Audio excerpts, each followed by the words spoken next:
Please తర్వాత please please please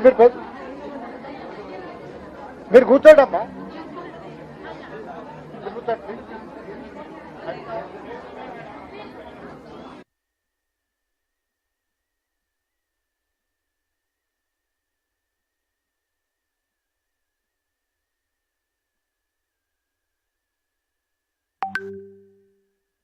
ధన్య రాజేందర్ గారిని వేదిక మీదకి రావాల్సిందిగా కోరుతున్నాను. తెలుగులో అర్థం కాదు కనుక మీరు తీసుకురండి ప్లీజ్. కవిత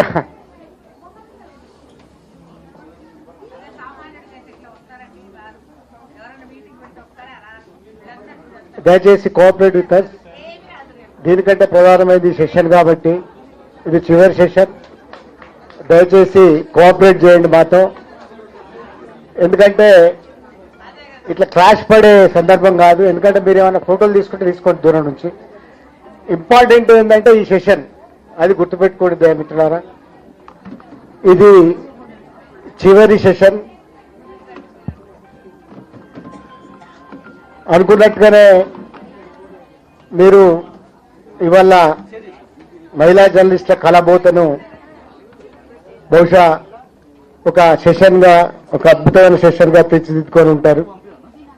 ఈ స్టేజ్ మీద ఇవాళ నేషనల్ ఫేమ్స్ ఆర్ నేమ్స్. ఫేమ్ అనకంటే వీళ్ళు సింపుల్ పీపుల్. ముఖ్యంగా మాలిని సుబ్రహ్మణ్యం గారు ఫేమ్ అనడం కంటే ఒక నేమ్. ఛత్తీస్గఢ్ లాంటి ప్రాంతాలలో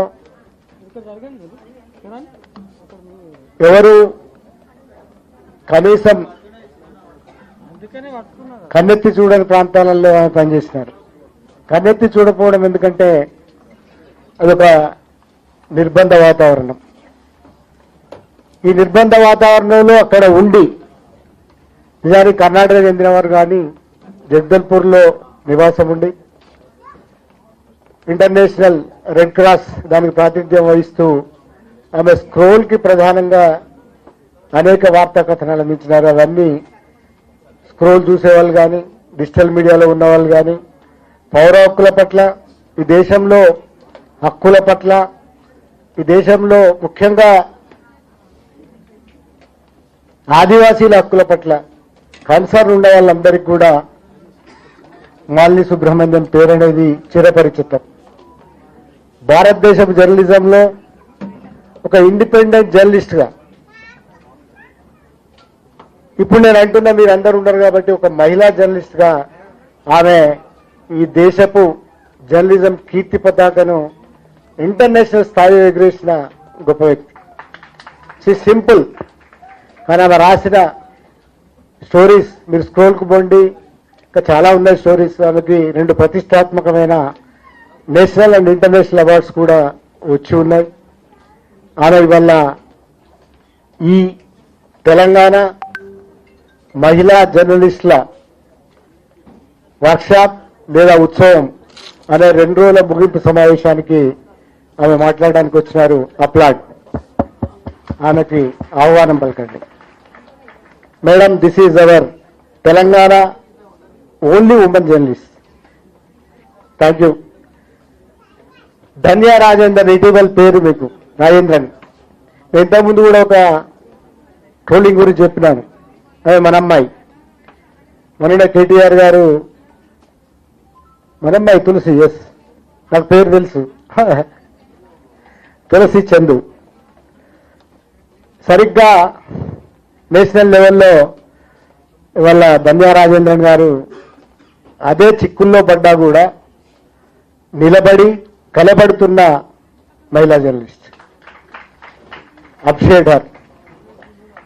ట్రోల్స్కి భయపడకుండా రాజకీయ నాయకులు ఒక పదాన్ని సృష్టించినారు, ప్రస్టిట్యూట్స్. యూనో, ప్రస్టిట్యూట్స్. ఎంత అధ్వానమైన పాలనలో ఉన్నామంటే మనము, they called us prostitutes. That is the real situation of so called జ్ఞానం శీలం.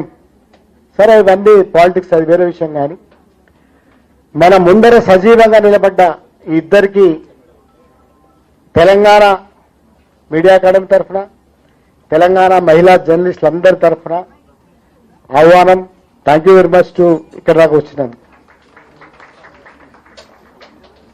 కవిత గారిని నేను పరిచయం చేయాల్సిన అవసరం మీకు లేదు, ఎందుకంటే మీరు ఇప్పటిదాకా ఆమెతో ఫోటోలు తీయడానికి ఎంత హడావుడి చేసినారో నాకు తెలుసు కాబట్టి ప్రత్యేకమైన పరిచయం అక్కర్లేదు. కానీ పరిచయం చేయాల్సిన మేము తెలంగాణ ఉద్యమం తర్వాత పొలిటికల్ ప్రాసెస్లో, మన చరిత్రకు సంబంధించిన ప్రాసెస్లో, లిటరేచర్కు సంబంధించిన ప్రాసెస్లో, ముఖ్యంగా కల్చర్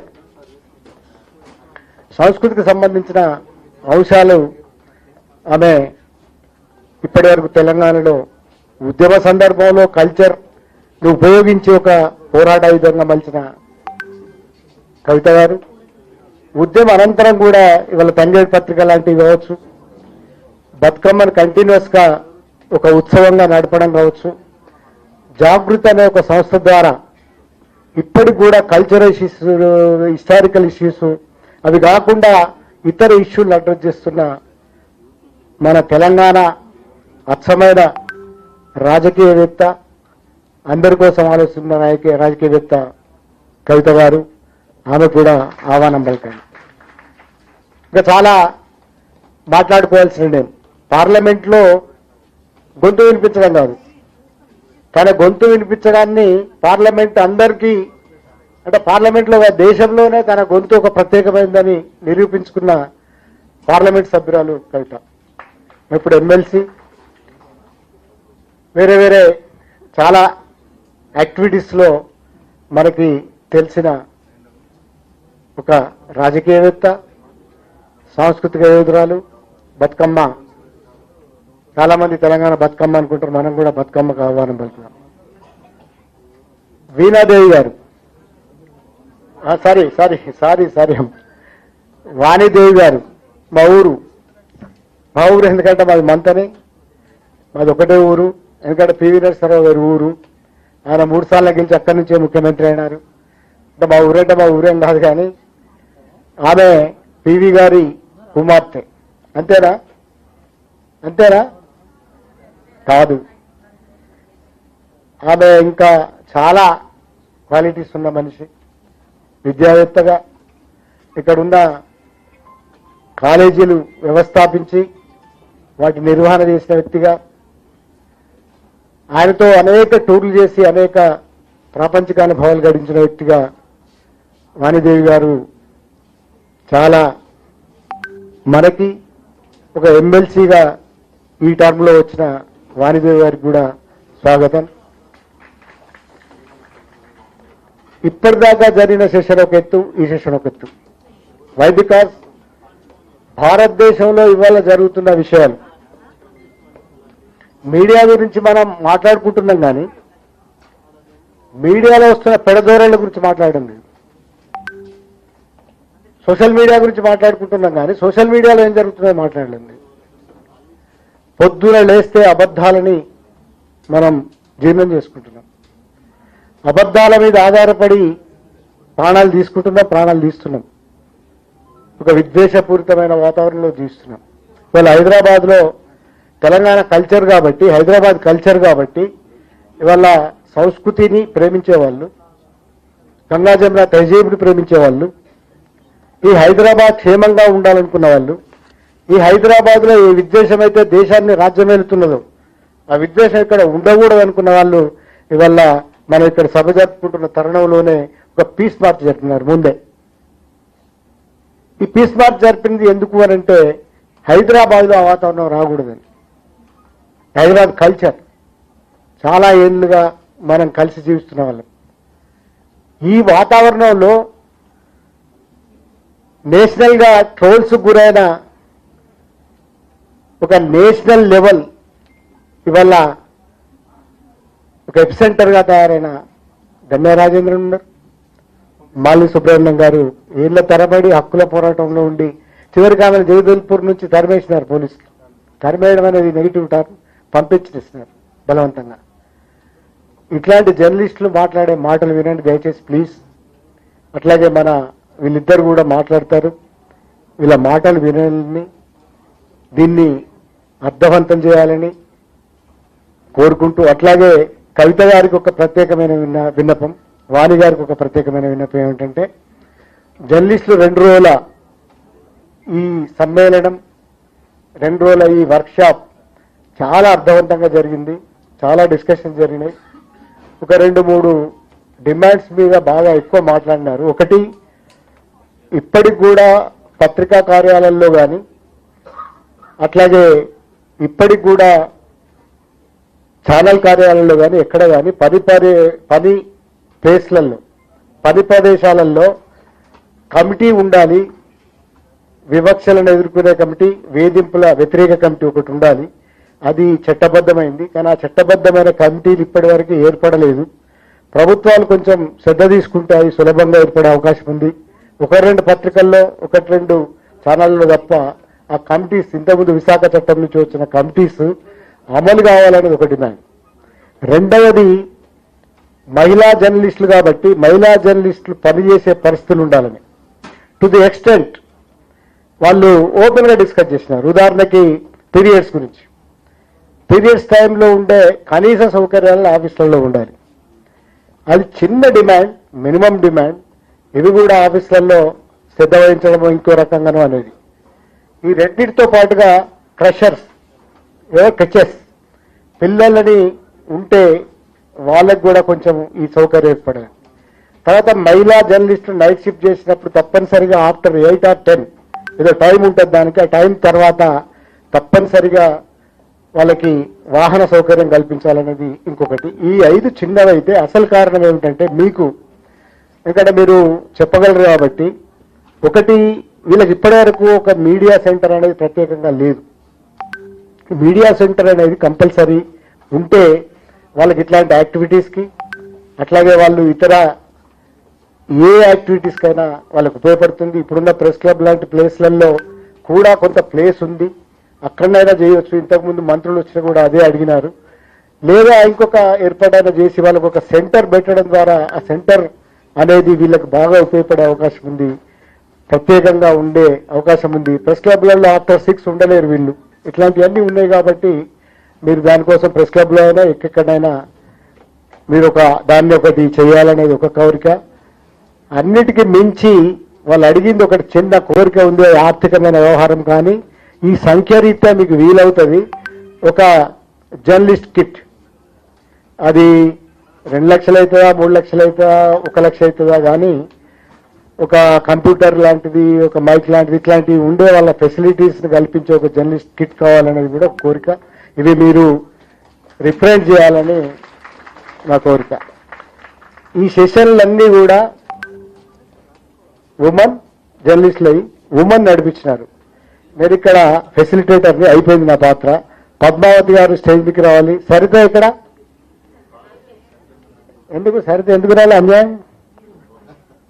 పద్మావతి గారు, కట్ట కవిత, స్వేచ్ఛ, స్వేచ్ఛ, ఈ ముగ్గురు ఈ సమావేశాన్ని నిర్వహించవలసిందిగా కోరుతున్నాను. నా పాత్ర ఇంతటితో ముగుస్తున్నది. సరే, శుభబాల గారు కూడా వేదిక మీకు రావాల్సిందిగా కోరుతున్నాను. ఇంతటితో ముగుస్తున్నది. చివరిలో 1-2 పీస్ఫుల్గా అక్కడి నుంచే, కానీ ఇది నిజానికి కవిత గారు కూడా ఇవాళ మీరు క్లాస్ తీసుకుంటానన్నారు. క్లాస్ తీసుకుంటారు, వాణి గారు మాట్లాడతారు. ఇక మీరు ఈ సభను సముచితంగా నిర్వహించే బాధ్యత మీది. ఒకటి, ఆఖరిలో మీరు ఏమైనా అడగదలుచుకుంటే అక్కడి నుంచే, ఫోటోలు దిగదలుచుకుంటే కూడా పద్ధతిగా దిగండి దయచేసి ప్లీజ్. ఎందుకంటే మీరు అది డెకోరం పాటించేంత గొప్ప వ్యక్తులని మీరు 2000 నేను నమ్ముతున్నా. మీరు గొప్ప వ్యక్తులు కూడా. Thank you very much.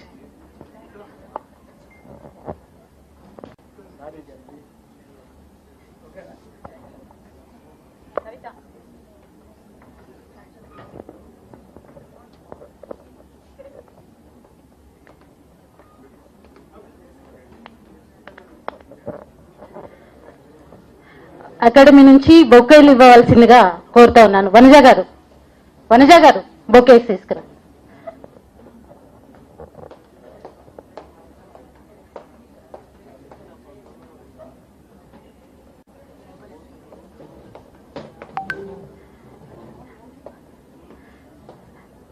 అటు నుంచి వచ్చేవా.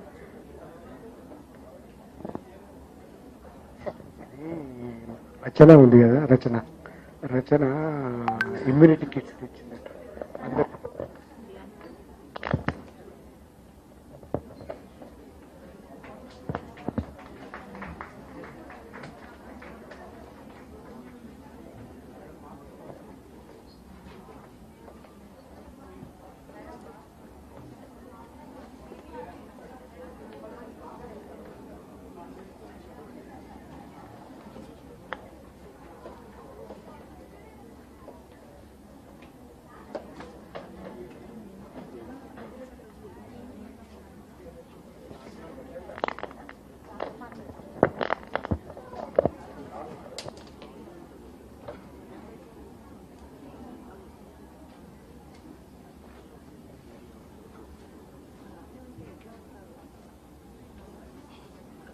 Thank you all.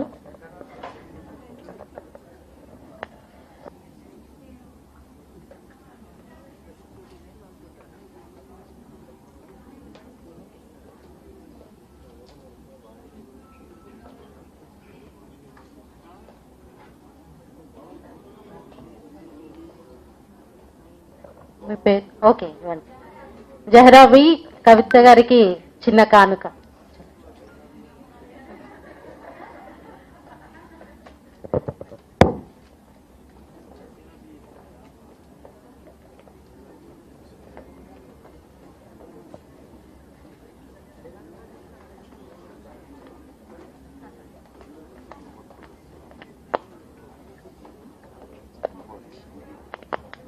సారీ అండి, మీడియా ధోరణులు, మీడియా స్వేచ్ఛ మీద senior journalist and young journalist Dhanya Rajendran గారు మాట్లాడతారు.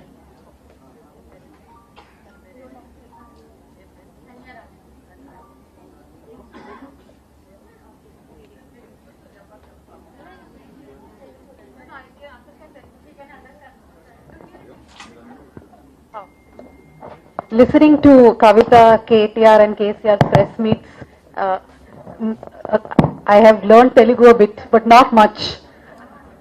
I know Radu, I mean the person who taught me somewhere here, my colleague Charan. I'm Dhanya, I'm coming from Bangalore. I run a website called thenewsminute.com. So I have been asked to speak about, inspire women journalists to start organizations. That's really the last thing I want to do, inspire people to start organizations, because it is quite tough to actually start an organization and to, go on with it.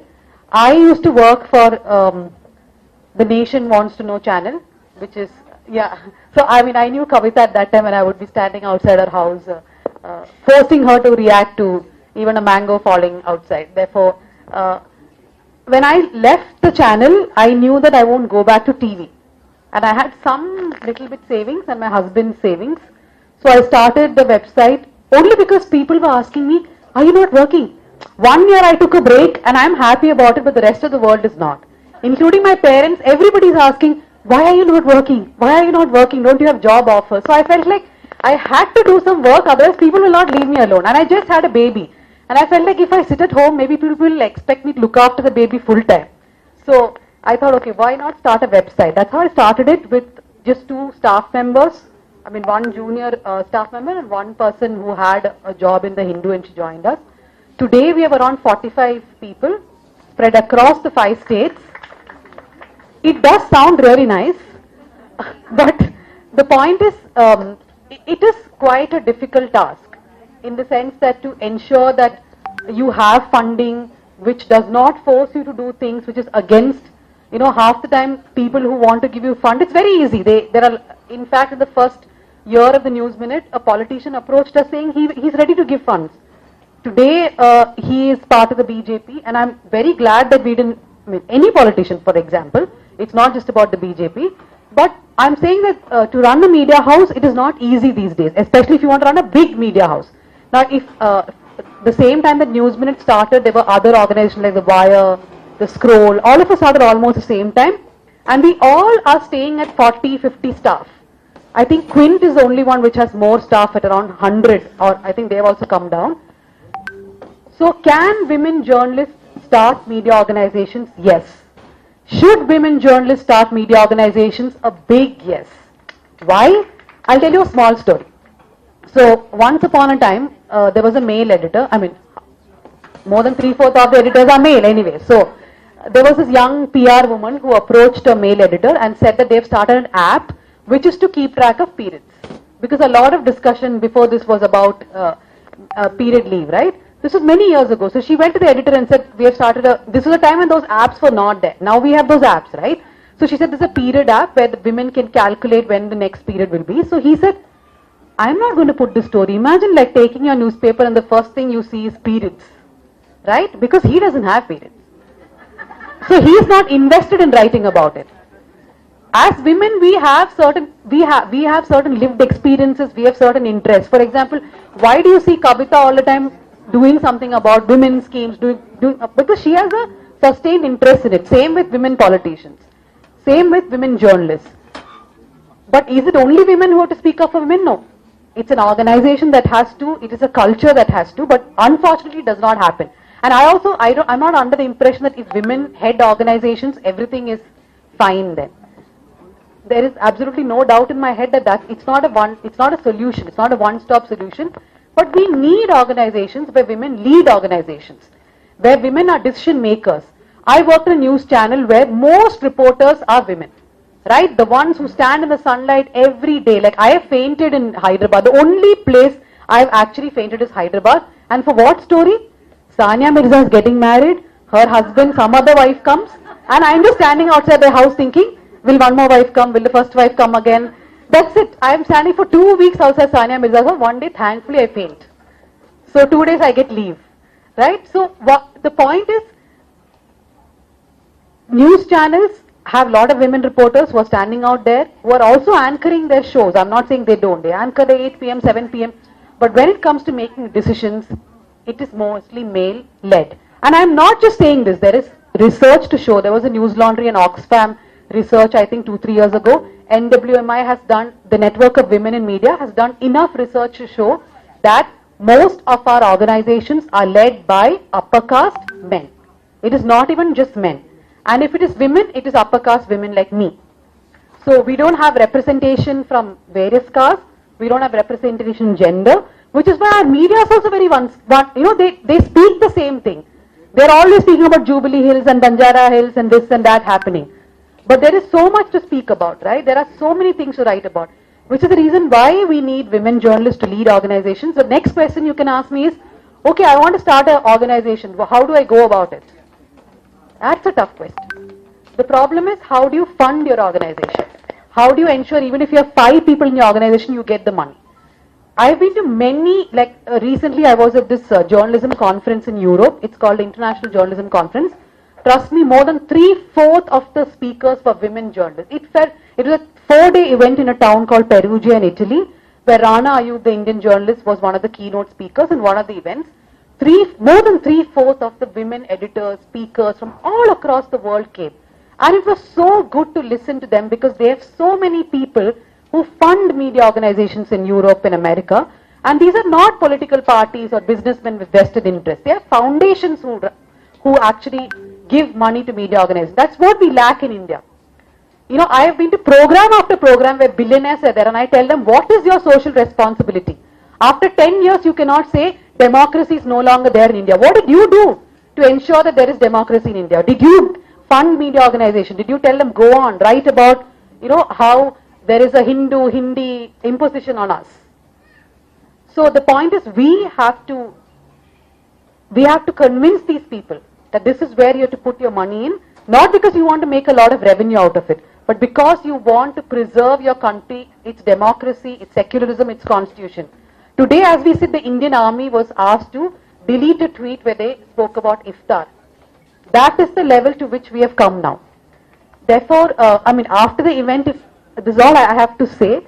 So just remember that it's not an impossible task. It is a difficult job. For example, I had an income tax case on me for 3 years. It just got over 2-3 months ago. The income tax case started with a raid on the Quint. It went on and on for 3 years. The last notice I got was to explain a bribe, which I apparently got from this mining lord called Shekhar Reddy, who was also part of the Tirupati Devasthanam, etc. Shekhar Reddy. Pardon? He's a board member. So I got a bribe from him, is what Income Tax Department is saying, and therefore I have to explain the bribe. Now, how did the story come about? Many years ago, the Income Tax Department leaked a diary in which they said Shekhar Reddy paid AIDMK leaders. So all of us reported the story saying he apparently paid AIDMK leaders. So to take revenge on all the journalists, AIDMK's IT cell made up this small one paper and wrote Danya Rajendran 3 lakhs, somebody else 5 lakhs, somebody else 1 lakh. They got everything wrong. They got the organization wrong because the diary was actually 5 years old. So they got all the organization wrong. It was a fake chit. So one of the Telugu websites wrote a story. We all went on Twitter and said, you can intimidate us like this. You can make up these fake forwards, but we will continue to report on this. So one Telugu website reported saying that this AIDMK has tweeted this, all the journalists have opposed it. Income Tax Department takes that random Telugu website story, sends me a notice saying, explain the bribe that you got from Shekhar Reddy. My lawyer is like, how do you explain this? Thankfully for me, Times Now, some 5 years ago, did a phone sting operation with the AIDMK, where the AIDMK guy says, no, for fun we made it. Thankfully for me, I had that clipping, so I could send it to the Income Tax Department. But this is how they harass. So all this is going to happen. But as long as you stay true to what you believe in, and trust me, I mean, I heard a lot of people, lot of women speaking here about harassment on social media, and I agree, harassment is within the organization, outside the organization, everywhere. But if your work speaks for you, there are a lot of people who will also stand with you. Never discount that. So if you want to really start something, there are many avenues, start it, and if people understand that your work is genuine, they will stand with you. So don't worry about it. And I really think Telugu has a space for liberal progressive media. I don't watch Telugu as much as I watch Kannada. I find Kannada very worrying because they will show a Muslim student and say, ISIS, Pakistani agent, hang her, slap her. I don't know if Telugu is that, because half the time when I watch Telugu channels, it is a press conference of a politician. They just go live. So I don't actually know what is the other coverage. But I really think that there is a space in Telugu, at least in digital, to start liberal, progressive, feminist media organizations. Feminist doesn't mean what people think it is. It is to stand for equality, for rights of men, women, everyone. So think about it. There are so many of you in this room. Come together. Think about ideas. I'm sure you can put together something or the other. Thank you.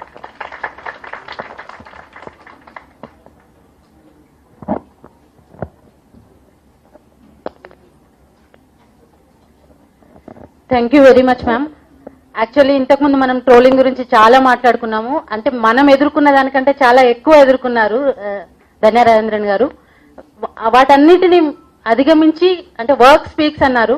So తన work ద్వారా news minute ని చాలా తక్కువ రోజుల్లో ఎక్కువ reach అయ్యేలా చేశారు. Actually ఒక వెబ్సైట్ గురించి లాంచ్ చేయడం గురించి మాట్లాడితే తనతో ఫస్ట్ మీకు ఇప్పుడు తను చెప్పినట్టుగానే మీ ఫండింగ్ ఏంటి అని అడిగారు. అంటే మనకు ఒక జీల్ ఉంటే సరిపోదు జనాల్లోకి వెళ్ళడానికి, ఫండింగ్ ఈజ్ ఇంపార్టెంట్.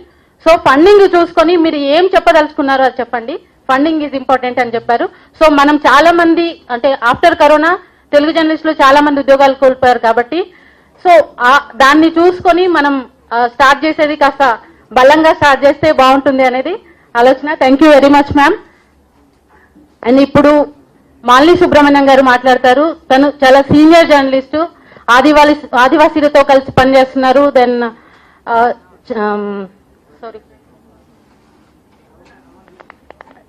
తను అంటే ఎక్కువగా ఫ్రీలాన్స్ ఇండిపెండెంట్ జర్నలిస్ట్ గా కొనసాగుతున్నారు. మనల్ని ఉద్దేశించి మాట్లాడవలసిందిగా కోరుతున్నాను. Ma'am please.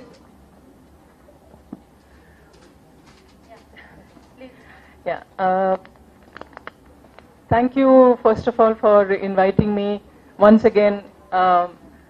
I want to also declare, like Dhanya, I understand very little of Telugu, but I cannot speak Telugu. Yeah? Telugu Radu, that's what I know. I'm really sorry about it. Though I lived in Telugu, in the Telugu land. Yeah? I tell this story because I told the person who used to come and help me, I said, look, one of your tasks is also to teach me Telugu. But after 4 years of living here, she's picked up Hindi, but I could not speak it. I'm either a bad student or a good teacher. Okay. I think a lot of what Dhanya has said from the perspective of somebody who's running a website, I hope I don't sound so despondent because I am a very, very singular independent journalist, right?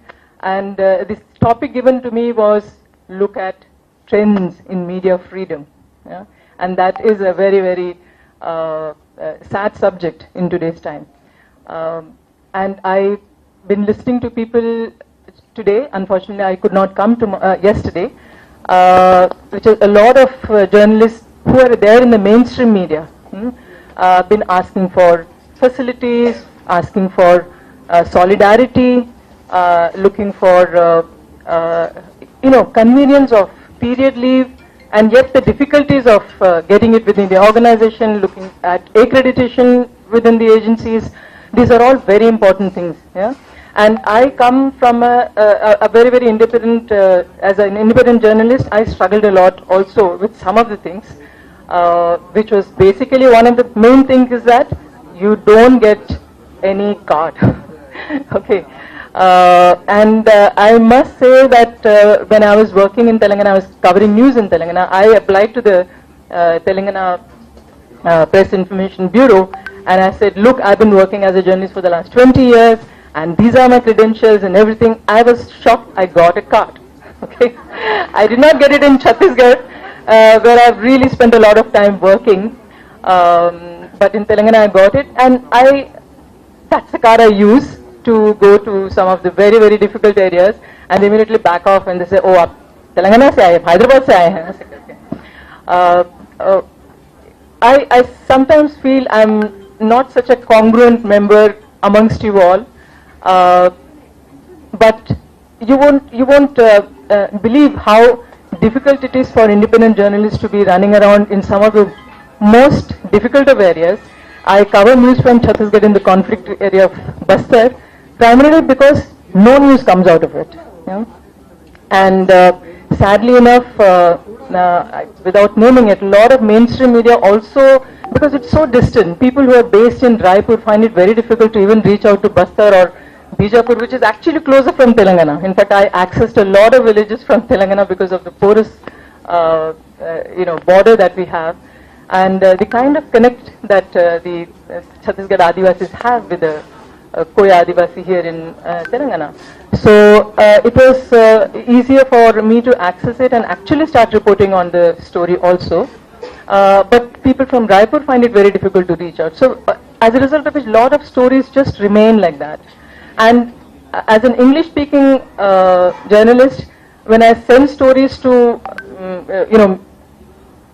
not just mainstream, but English medium, they want to look at a national angle to the whole thing.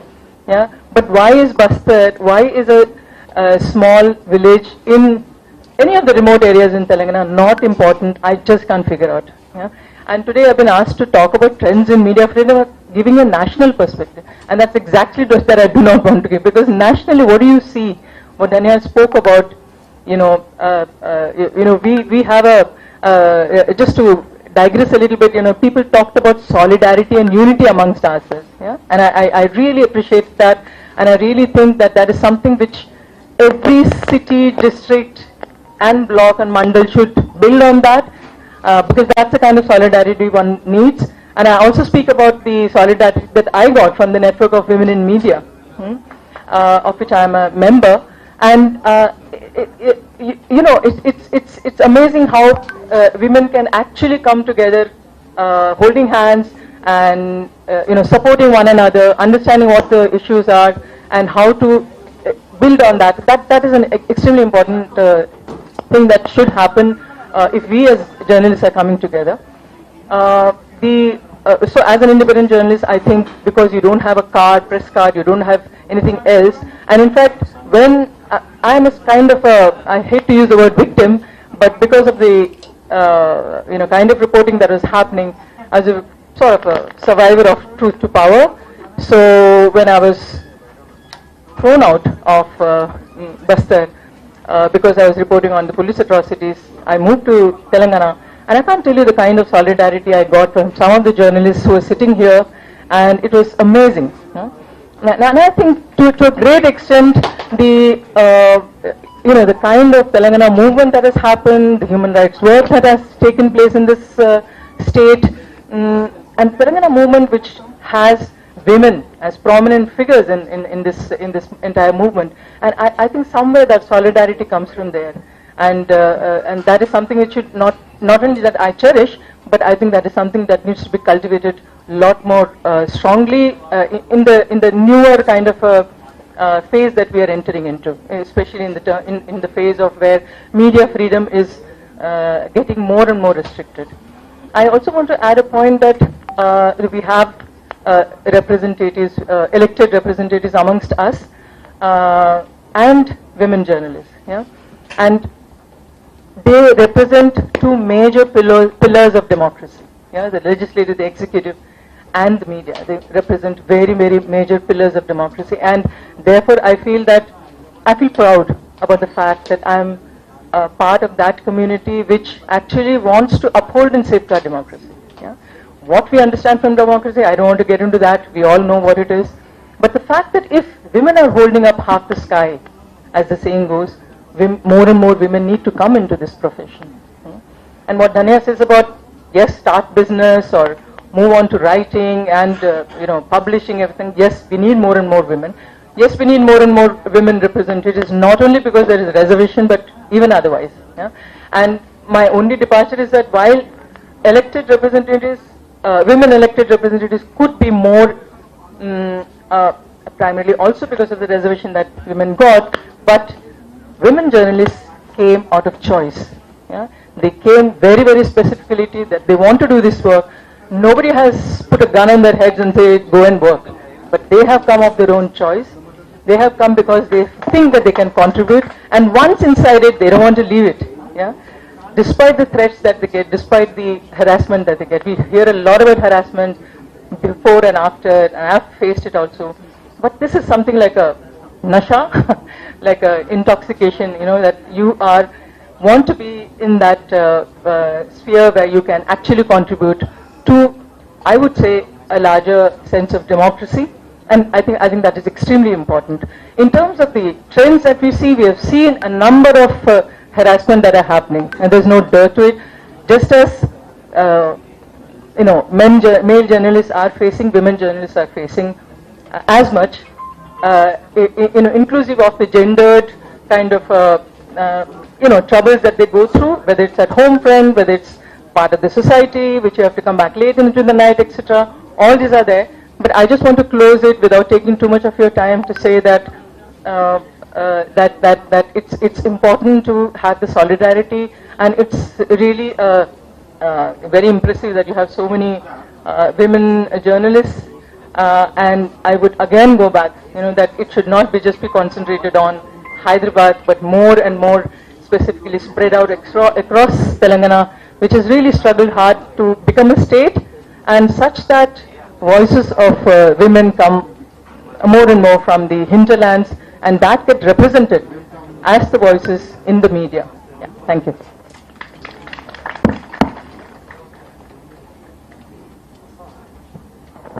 Thank you very much, ma'am.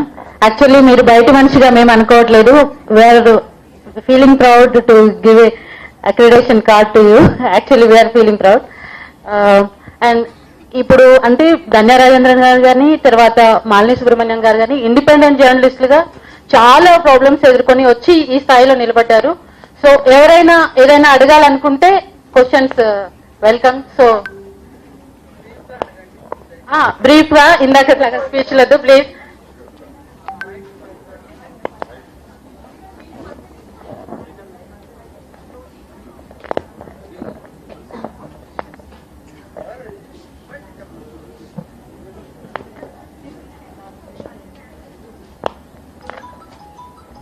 తెలుగులో మాట్లాడతాం madam. అయితే ఈ programme conduct చేసినందుకు చాలా సంతోషంగా ఉంది. తెలంగాణ రాష్ట్ర media academy అల్లం నారాయణ సార్ గారికి కృతజ్ఞతలు తెలియజేస్తున్నాము. నిన్న నిర్వహించుకున్న ప్రోగ్రామ్ లో కూడా మన మహిళా మంత్రులు పాల్గొనడం జరిగింది. అప్పుడు కూడా చాలా సంతోషం వేసింది. ఎందుకంటే ఇంతమంది మహిళా జర్నలిస్టులు ఉన్నామని మేము కూడా ఒకసారి చూసుకున్నాం అనమాట. మాకు చాలా సంతోషంగా ఉంది ఫీల్డ్ లో వర్క్ చేయడము.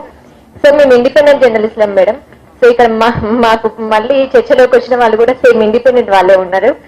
సో మేము ఫీల్డ్ లో చాలా ఇబ్బందులు ఎదుర్కొంటున్నాము.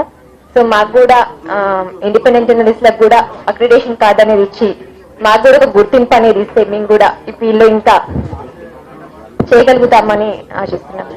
Questions for Danya Rajendran garu and Malini Subramanian garu. It's not about accreditations and అంటే that will take it up. మీరు ముందు వెబ్సైట్స్ రన్ చేసినప్పుడు ఇండిపెండెంట్ గా మీరు వెబ్సైట్స్ రన్ చేస్తున్నప్పుడు లేదంటే యూట్యూబ్ ఛానల్స్ రన్ చేస్తున్నప్పుడు మీకు వస్తున్న సమస్యలు వాటిని వాళ్ళు ఎట్లా అధిగమించారు? దే ఆర్ ఇండిపెండెంట్ కదా. సో అట్లా క్వశ్చన్స్ అడగొచ్చు అని చెప్తున్నాను నేను. It's not about I have a question too. Why not give accreditation? I have the same question. Yes, yes. I'm also an independent journalist. My name is Tulsi Chandu. I'm so proud of you, Danya Rajendran and Malini Subramanian garu. I'm also NWMI member. You both. Yes, I know the YouTube channel. Yes, yeah. Danya, I have a question. How you started an organization? Because it's very, very important for us Telugu journalists. Actually, you said your observation is so correct. Telugu media has a lot of space to start the independent organization, like how you started in 2014, 14, yes. So, what are the primary resources other than the funding and all? How you identified the right persons or the content writers and all? So, I need more information from you, which is helpful to other people, sir. Okay, so I'll just quickly summarize this because, so let's say you want to start an organization Telugu tomorrow, right? You want to start a website in Telugu. You are looking at 5 people, 6 people, you can start a good website.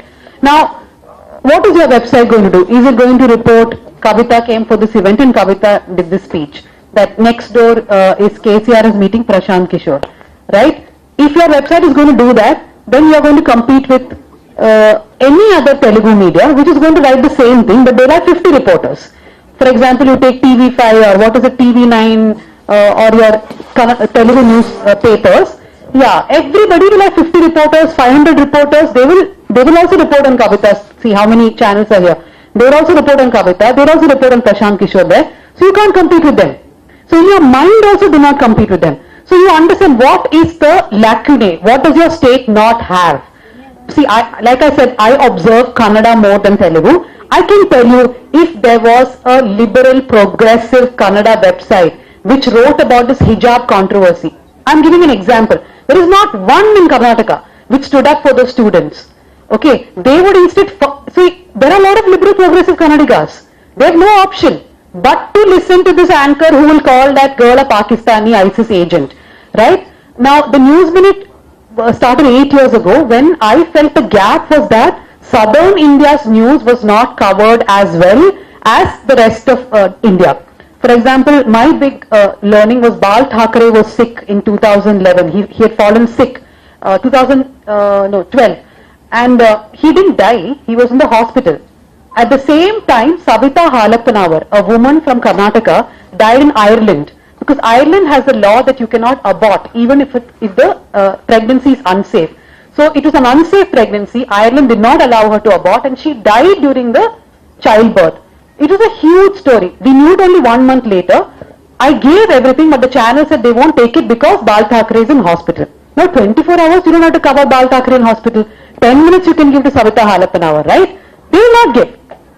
And those are things which made me get very, very tired because South Indian news would not get. So I thought when I started the News Minute, I thought the whole gap was that South Indian news was not getting importance. And I think we have filled that gap now. Because of us, a lot of national media picks up stories. What is the next gap? I think we need more female voices in Telugu.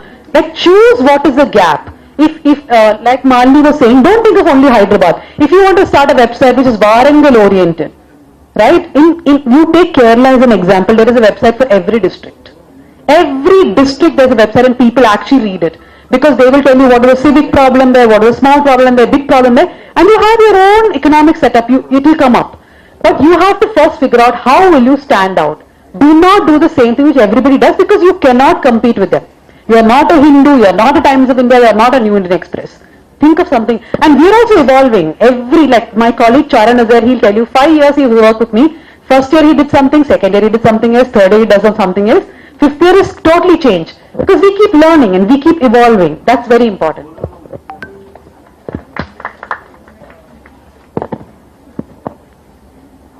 I want to add two things to it. Yeah? One, Tulsi, of course, I see that you have also evolved into a YouTuber, you know? And a lot of the young journalists who are like really want to put out news, which the mainstream media is not willing to cover. I mean, they have the only one option is to move into the space that exists, yeah? And they have actually been making good money because of the advertisement that they are able to garner. Yeah? And in fact, in a small district like Bijapur, we have 2-3 reporters. They're really doing well. Yeah?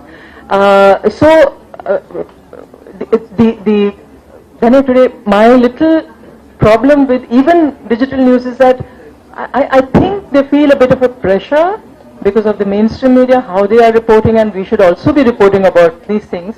And also that because you can't have the attention span of the readers for very long. I sort of feel little stressed out when I do long form pieces, and people say, look, people are not going to be interested after 1,000 words, so bring it down.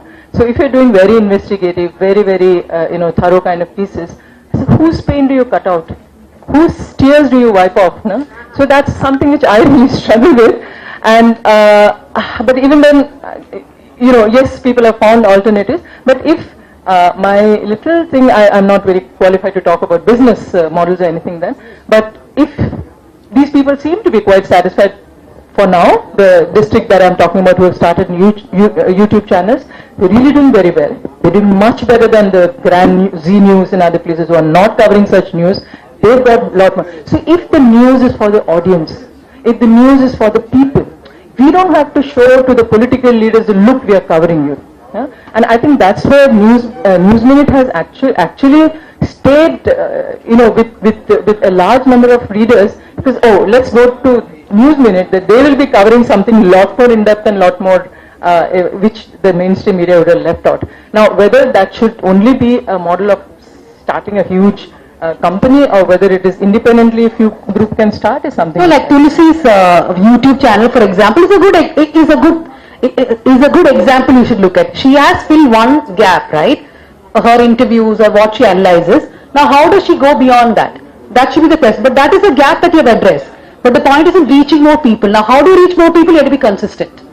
You can't decide, I'll do a video this week, next week I will not do. You have to be consistent with issues, and you have to show the people your credibility. Credibility doesn't come if you just tell people I'm credible. It's something that they form in their mind about you. So if they know that Tulsi is going to be there when something big happens to speak on behalf of us, it will come. It will naturally come. So you have to just keep it. But I think what you have started is something you can build on. Okay. Anyone? Yeah, hi. Hi, I'm Taruna from Sakshi TV. I would like to know, in leadership especially, do you face resistance from leading men? If yes, how do you deal that? I don't care. I seriously don't care about what leading men or any other men think about me. That is really, I'm telling you very seriously. But in my organization, we have mostly women. We have around 70% women. All our top editors have only been women. Only last 6 months we have taken 2 men in editorial leadership roles. And they are finding it very difficult to figure out how to speak, how not to speak, stuff like that. But I know this is a problem. I have worked in other organizations. When I was 30 years old, I was South India Bureau Chief for Times Now, and most of the men who worked with me were older than me. It was very difficult. I am not discounting your experience at all, but I think with time you have to understand. See, women are too apologetic about things. To ask a salary hike, or to say, I want to push my story out. Like somebody's going to reject your story, I am very unapologetic about what I have to do. I will fight with my editor. My editor was Arnab Goswami. So, for 8 years, you can imagine. So you have the best experience. I was very unapologetic about what I will do and what I will not do. So there's a line I will not cross. Even if when I was in Times Now, very few times where I have been forced to do it, but most of the times I will say no. And see, sometimes the no also won't work. So I'll find different ways. I'll stand on a live and I'll say, I can't hear, then they can't take me live, right? So figure out ways in which you have to work in the ecosystem according to your which place in the hierarchy. But I know that the period leave that all of you are talking about, there's a Malayalam newspaper which was one of the first to start this period leave. Incidentally, 1 month ago, I called a reporter and asked her, what happened to the period leave in your company? Is it there? She said, we are not taking it. Because if I say April 15th I have my period, people are making funds the next month saying that, hey, why 15th you have not taken leave again? So because of the shaming and the harassment, women have stopped taking period leave in that organization. So what men think of us, how they treat us, this is a constant issue. But if you have to move ahead, you have to sort of convince the people around you, especially your family, for example. It's important to convince them that this is an important job, that I believe in what I'm doing and I'm safe. I think safety is one other concern that people have around. And find your allies. For me, NWMI, which is a network of women in media, which Mani and all of us are part of, was a huge ally for me. Whatever problem I have, there were women to turn back to. I have another group of women, some of them are actors, one of them is a producer, but we have an ally group. So when there is trouble, I turn to them. And then we figure out how to deal with it. So form your ally groups, that's very important, and need not be from your workplace. It can be anybody else, but people who understand your problem. For example, quickly I'll tell you, a lot of people get trolled, abused. Like your president was saying how people get called prostitute every day. So according to a lot of BJP people, I got an Audi car from MK Stalin in DMK. Okay, so, yeah. So the Audi car is supposed to be somewhere in my house. And whenever I write something, they say, where is your Audi? Where is your Audi? This is how they abuse me. But the thing is, you have to realize that that abuse is harassment. You should not discount it. When people in your organization say, I am getting harassed online, don't say, it's only tweet. No, not real life harassment. Online harassment is harassment. You have to recognize that as a person, as an organization. So physical harassment in the office, mental harassment, online harassment, everything is harassment. Realize it as organizations and form your own allies. And if you form your allies, it will be much more easy. At least it was easy for me. I really could not sleep at night sometimes because of abuse. I would get very worried. My eyes will twitch like this. I was not getting sleep. That's when NWMI came into my life. And it really helped me. So, find your allies. Can I have one question for you? Excuse me. Here, Ratna here. I'm Ratna Chotrani. I just wanted to know that we're all apologetic, but you're more so with the hijab controversy. I just wanted to know, could you actually take that issue up to its logical ends at any given time? The hijab issue? Yeah, because you said you wanted to, you were concerned that a lot of TV channels and all could not take up that issue. So could you do that?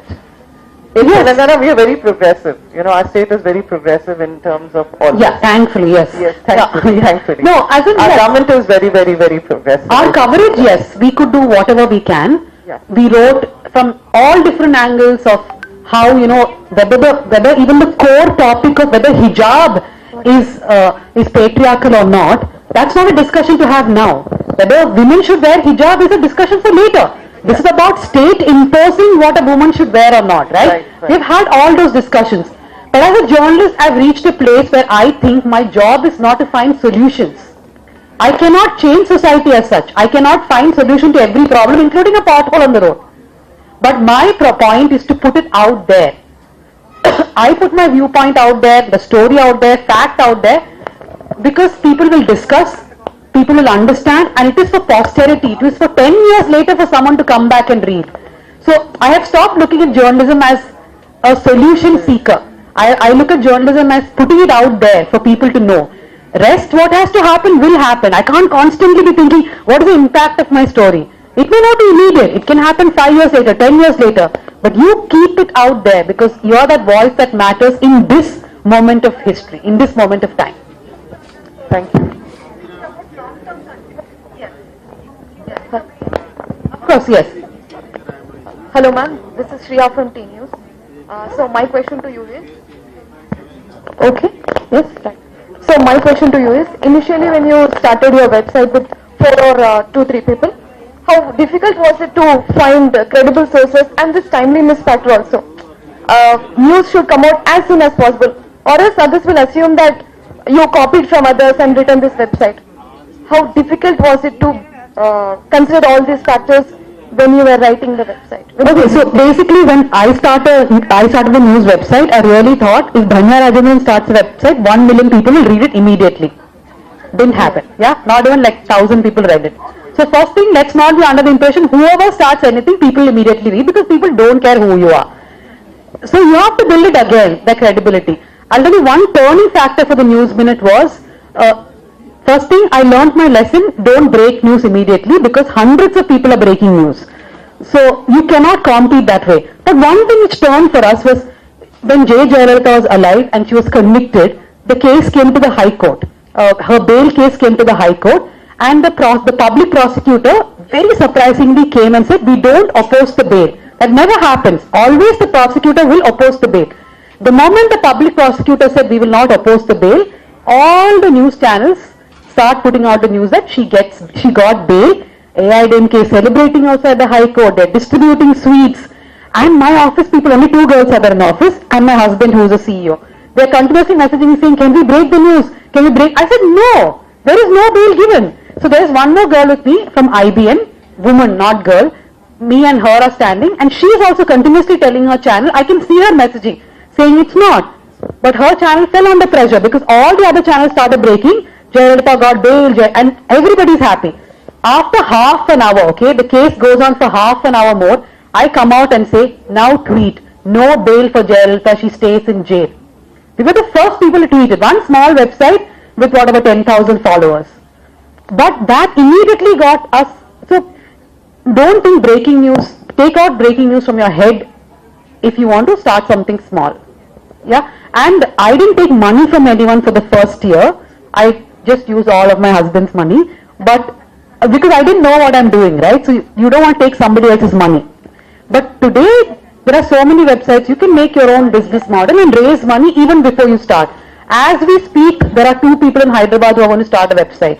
I just saw a poster for a job saying a South India website is starting from Hyderabad. So, madam ball గారికి question, మీరు లోపల interior ఏరియాలోకి వెళ్ళారు కదా, நீங்கள interior area போயிருக்காங்க, அங்க எந்த மாதிரி ப்ராப்ளம்ஸ் உங்கள் ஃபேஸ் ஆயிடுச்சு, நீங்கள் எப்படி அந்த இருந்து பாஹர் வந்துட்ட?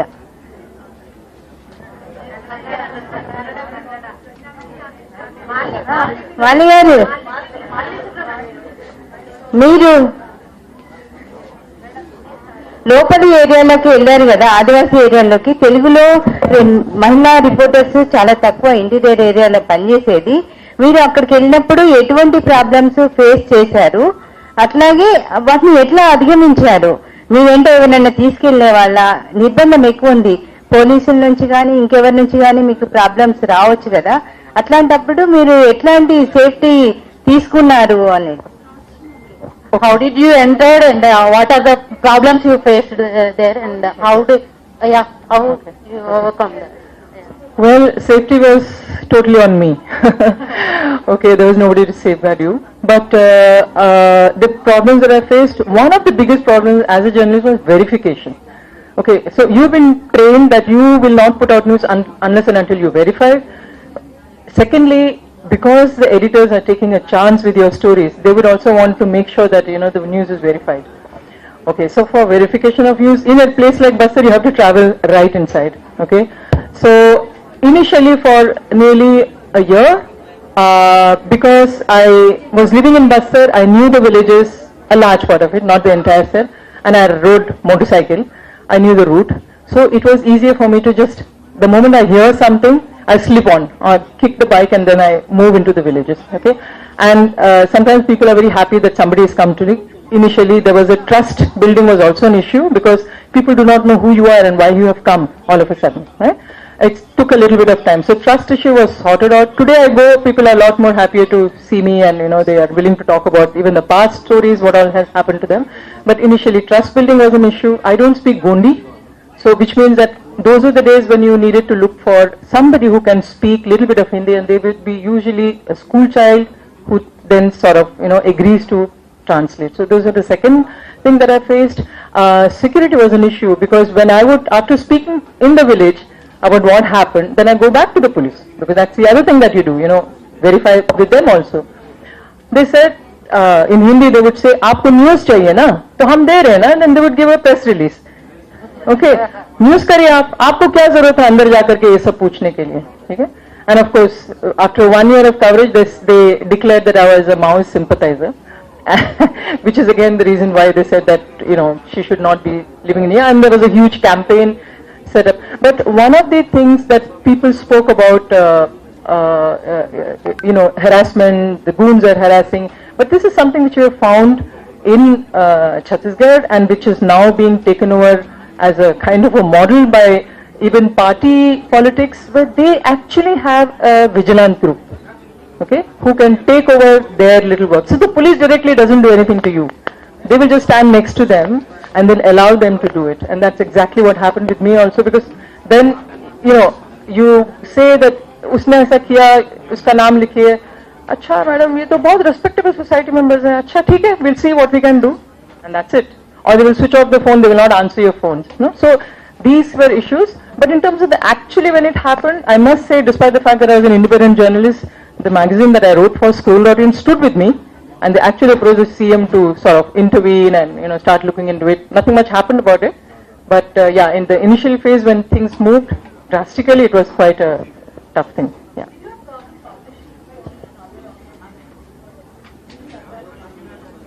So no, this was a post-Judum that happened, and one thing is that when Scroll started publishing a lot of stories, everybody backed off to say, okay, this is like a Scroll thing. In fact, people thought that and I was like feverishly publishing many stories. So that came, and people thought that I was the one. But yes, today I struggle not because people don't want to publish it, but because I felt the pressure that people feel is that can you make it a little tighter and shorter, does it have national interest of something happening down in a village down there, that's the. Thank you very much ma'am. Independent journalist గా continue అవ్వాలంటే continuous efforts and commitment compulsory అని చెప్పారు ధన్య గారు and Malini గారు.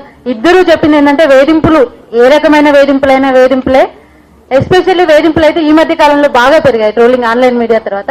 So దీని మీద trollings మీద ఎట్లాంటి ఇది అనేది మేము ఒక ప్రపోజల్ తెస్తాం సార్, మీరు అది దాన్ని సాల్వ్ చేయాల్సి ఉంటుంది. అండ్ నెక్స్ట్ సెషన్ ముగింపు సమావేశాన్ని స్వేచ్ఛ కొనసాగిస్తారు. Thank you Kavitha. Good evening. నిన్న ఉదయం నుంచి కూడా మనం మహిళా జర్నలిస్ట్ సంబంధించి, తెలంగాణ మహిళా జర్నలిస్ట్లకు సంబంధించి మనం వర్క్ షాప్ నిర్వహించుకుంటున్నాము. ఎవ్రీ మినిట్ కూడా స్టిల్ ఇప్పటి వరకు కూడా స్టార్ట్ చేసినప్పుడు ఎంత ఉత్సాహం ఉందో ఇప్పుడు కూడా అంతే ఉత్సాహంతో ఉన్నారు. అండ్ మన అన్ని సెషన్స్ కూడా చాలా అర్థవంతంగా జరుగుతున్నట్టు అనిపిస్తుంది. And interaction to people on dais కూడా, అంటే నాకు ఈ అబ్జర్వ్ ఓవరాల్ గా చూస్తే ఏమనిపించిందంటే ఇక్కడ వచ్చిన వాళ్ళంతా కూడా జర్నలిస్టులు అంతా కూడా తాము డిస్క్రిమినేషన్ ఫేస్ చేయడానికి సిద్ధంగా లేరు. తాము ఇండిపెండెంట్ గా ఉండాలనుకుంటున్నారు, ఆత్మగౌరవంతో బతకాలనుకుంటున్నారు. నిజంగా అయితే చాలా మంచి పరిణామంగా నేను భావిస్తున్నాను. అండ్ తర్వాత మనకి MLC వాణిదేవి గారు మనకు తెలుసు పివి నరసింహారావు గారి కుమార్తె, రాజకీయ వారసత్వం ఉన్న కుటుంబం నుంచి వచ్చింది ఆమె. అదే ఎట్ ది సేమ్ టైం ఒక విద్యా సంస్థలు కూడా ఆమె నిర్వహిస్తున్నారు. చాలా సుదీర్ఘ అనుభవం ఉంది, చాలా సీనియర్ మోస్ట్ గా ఉన్నారు. సమాజంలో ఉన్న సమస్యల పట్ల కూడా ఆవిడకి అవగాహన ఉంది. And at the same time అంటే ఇష్యూస్ ఎవరైతే స్పందించే గుణం ఉన్న వాళ్ళు ఎక్కువ మాట్లాడుతుంటారు, ఎక్కువ ఇష్యూస్ ని టేకప్ చేస్తుంటారు, ఈవెన్ ప్రతి దాన్ని కూడా అబ్జర్వ్ చేస్తూ ఉంటారు. సో ఇవాళ మహిళా జర్నలిస్ట్ల వర్క్ షాప్ కి నిజంగా మనకి ప్రజాప్రతినిధులు నిన్న మార్నింగ్ నుంచి సెషన్ చూసుకున్నాము. మన సమస్యలు మనం వీళ్ళకి చెప్దాము, మనం అడ్రస్ మనం చెప్పుకొని మనం సపోర్ట్ తీసుకుందామని అనుకుంటున్నాం. కానీ మనం ఎట్లా మాట్లాడుతున్నాము, మన నేతలు కూడా అదే స్థాయిలో మన సమస్యలు ప్రస్తావించడం నిజంగా చాలా హ్యాపీగా అనిపించింది. సో ఇవాళ కూడా మనం మన అతిథుల నుంచి కూడా సేమ్ ఎక్స్పెక్ట్ చేస్తున్నాం. ఎందుకంటే వాళ్ళు మన సమస్యల పట్ల మాట్లాడదాము, ఖచ్చితంగా మహిళా జర్నలిస్టులకి ఇంకేమైనా చేయాలి, వాళ్ళు ఇంకింత ముందుకెళ్లాలనే విధంగానే వాళ్ళు ఉన్నారు. కాబట్టి ఇప్పుడు MLC వాణిదేవి గారు మాట్లాడుతుందిగా కోరుతున్నా.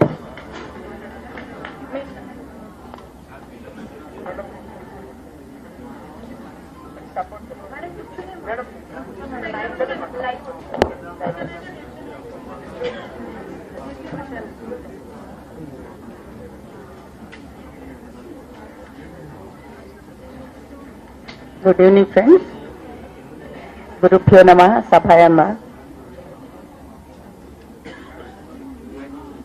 మీడియా అకాడమీ ట్రైనింగ్ ప్రోగ్రాం నిన్న నుంచి అందరూ ఇక్కడ జరుపుకుంటున్నాం. మనం నిజంగా ఇది చాలా అభినందించదగ్గ విషయం. దీనికి ఇచ్చేసిన కవిత గారు ఒక అంతరించిపోతున్న ఒక మంచి తెలంగాణ అస్తిత్వాన్ని తెలిపే బతుకమ్మ పండుగని మళ్ళీ దాని ద్వారా జాగృతం చేసి జాగృతి సంస్థ ద్వారా తెలంగాణ పోరాటంలో ముఖ్య పాత్ర పోషించిన సిస్టర్ కవిత గారికి, అట్లాగే ఇప్పటిదాకా మీతో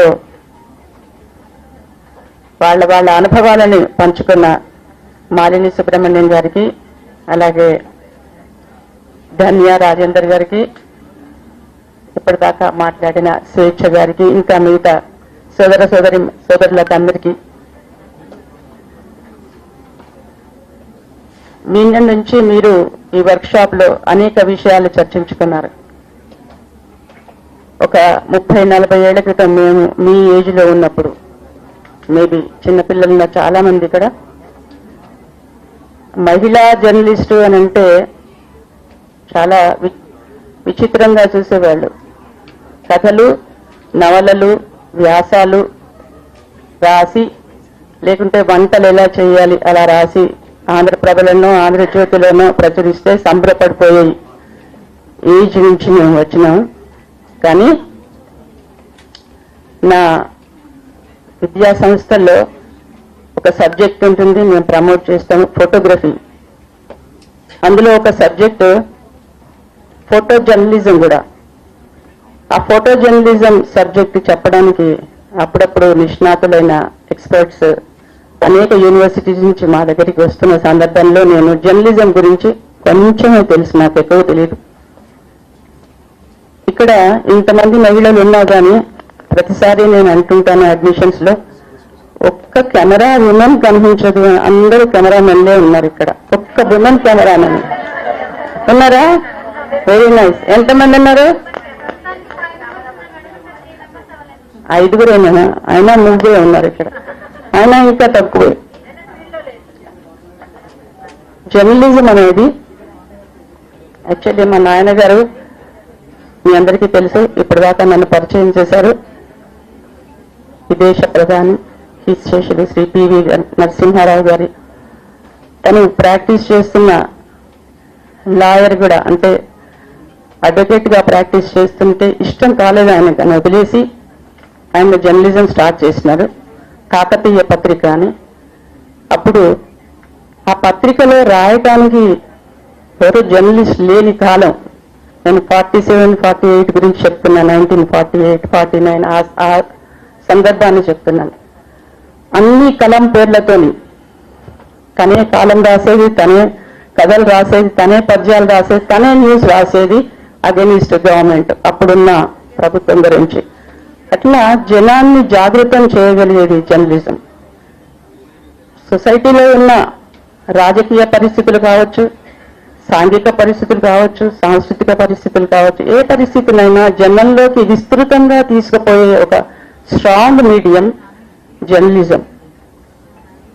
చాలా ఏళ్ల క్రితం మా పెద్దన్నయ్య గారు రంగారావు కూడా first candidate in journalism class. First time journalism start చేసినప్పుడు ఉస్మానియా యూనివర్సిటీలో ఫస్ట్ బ్యాచ్, ఆయన ద్వారా కూడా ఈ జర్నలిజం గురించి వినేదాన్ని. కానీ చాలా తక్కువ మంది ఆడపిల్లలు మాత్రం ఇందులో కనిపించేవాళ్ళు. I'm so happy that hall అంతా నిండిపోయి చక్కగా మీరందరూ అనేక విషయాలు చర్చించుకుంటున్నారు. అంటే అన్నిట్లలో కూడా మీరు భాగస్వాములు. ప్రతి విషయంలో సొసైటీలో జరుగుతున్న ప్రతి విషయంలో కూడా మీరు భాగస్వాములే. అది కిచెన్ రెమెడీస్ కావచ్చు, లేకుంటే దేశ ఆర్థిక పరిస్థితులు కావచ్చు. అన్ని విషయాలు క్షుణ్ణంగా మీరు చదువుతున్నారు, రాస్తున్నారు, తెలియజేస్తున్నారు, ప్రజల వద్దకు తీసుకెళ్తున్నారు. ఇప్పటిదాకా మాలిని గారు చెప్తున్నది చాలా అడ్వెంచరస్. ఇండిపెండెంట్ గా ప్రాక్టీస్ చేయడం అనేది చాలా చాలా కష్టమైన పని. చిన్న ఉదాహరణ, నేను ఆర్టిస్ట్ని, కళాకారుణ్ణి. అందులో ఒక సబ్జెక్ట్ ఉంటుంది ల్యాండ్స్కేప్. స్పాట్ లో కూర్చుని ల్యాండ్స్కేప్ చేయాలి. ఒక వాటర్ కలర్ సబ్జెక్ట్ ఉంటుంది, అది ఎంత ఫాస్ట్ గా చేయాలంటే 1 గంట లోపలే అయిపోవాలి ఆ ల్యాండ్స్కేప్. అయితే ఆ స్పాట్ లో కూర్చుని ఆ ల్యాండ్స్కేప్ చేయాలి అని అంటే ఆడపిల్లలను అక్కడ కూర్చోవాలంటే జనం అంతా మోగి అసలు పని చేయడానికి అవకాశం లేని పరిస్థితులు. ఆ సబ్జెక్ట్ ఎంత ఇష్టమైనా కూడా మేము ఎప్పుడూ ఆ ల్యాండ్స్కేప్ అనే సబ్జెక్ట్ ని స్టూడియోలోనే మేము బలవంతంగా కంప్లీట్ చేసేవాళ్ళం. సో అటువంటి దురస్థ నుంచి మీరందరూ కెమెరాలు భుజాల వేసుకుని అన్ని రంగాల్లో జరుగుతున్న అనేక విషయాలను ప్రజల దృష్టికి తీసుకుపోయే ఉత్కృష్టమైన మంచి సబ్జెక్టులు మీరు ఎంచుకున్నారు. దీనికి కారణం మాస్ కమ్యూనికేషన్ డిగ్రీ లెవెల్లో చాలా కాలేజెస్ లో పెట్టారు. చక్కగా ఇంగ్లీష్ లో అన్ని లాంగ్వేజెస్ లో కూడా మీరు పెడుతున్నారు. అంటే అన్ని లాంగ్వేజెస్ లో కూడా యూఆర్ ఏబుల్ టు ఎక్స్ప్రెస్. మా ఇంట్లో కూడా చాలా మంది మాస్ కమ్యూనికేషన్ ఆ తర్వాత సబ్జెక్ట్ తీసుకున్నారు. వాళ్ళు ఉన్న దగ్గరే కూర్చుని రిపోర్ట్ చేయొచ్చు జరుగుతున్న విషయాలని. ఉన్న దగ్గరనే ప్రపంచం దృష్టికి 1 నిమిషంలో పంపించే మనకు వెసులుబాటు ఉంది కదా, మన ఫోన్లోనే మన ఆఫీస్ ఉంది మొత్తం. సో ఇంత మంచి రంగాన్ని మీరందరూ ఎంచుకున్నందుకు, దీని గురించి మంచి చర్చలు జరుగుతున్నందుకు, దీన్ని ఏర్పాటు చేసిన అకాడమీ వాళ్ళని ముందుగా నేను బాగా అభినందిస్తున్నాను. ఫ్రెండ్స్, నిజం ఎప్పుడు నిప్పు లాంటిది. నిజాన్ని మనం దాచాలని ఎంత ప్రయత్నించలేం. కానీ ఏ రంగంలోనైనా సరే మహిళ పని చేస్తుందంటే పని చేస్తున్న పరిస్థితులు అన్నీ మనకు అనుకూలంగా ఉండవు. నేను అందరికీ ప్రతిసారి చెప్తాను, మనకు వేరే వెసులుబాటు కావాలి, ఇంకేదో స్పెషల్స్ కాదు. మనం అందరిలాగానే పనిచేస్తున్నాం. We are equal. ఆకాశంలో మనం సగం. మనం పని చేయడానికి వెళ్ళినప్పుడు అది డాక్టర్ కావచ్చు, ఒక జర్నలిస్ట్ కావచ్చు, పరిస్థితులు ఎట్లా ఉన్నా ఆ పని సాధించడం అనేది మనకు ముఖ్యం. మన గమ్యం మనం చేరడం అనేది, ఫోకస్ పోకుండా పోవడం అనేది. ప్రాబ్లమ్స్ తప్పకుండా ఉంటాయి మనకు, ఇంకా ఆడపిల్లలైనందుకు ఇంకా కొన్ని ప్రకృతి సిద్ధంగా కొన్ని ప్రాబ్లమ్స్ ఉంటాయి. కానీ అవి అధిగమించి మనం పని చేయడం అనేది చాలా అవసరం. నేను కూడా సోషల్ వర్క్ లో చేస్తున్నాను. అనేక ప్రాబ్లమ్స్ మేము ఎదుర్కొన్నాం.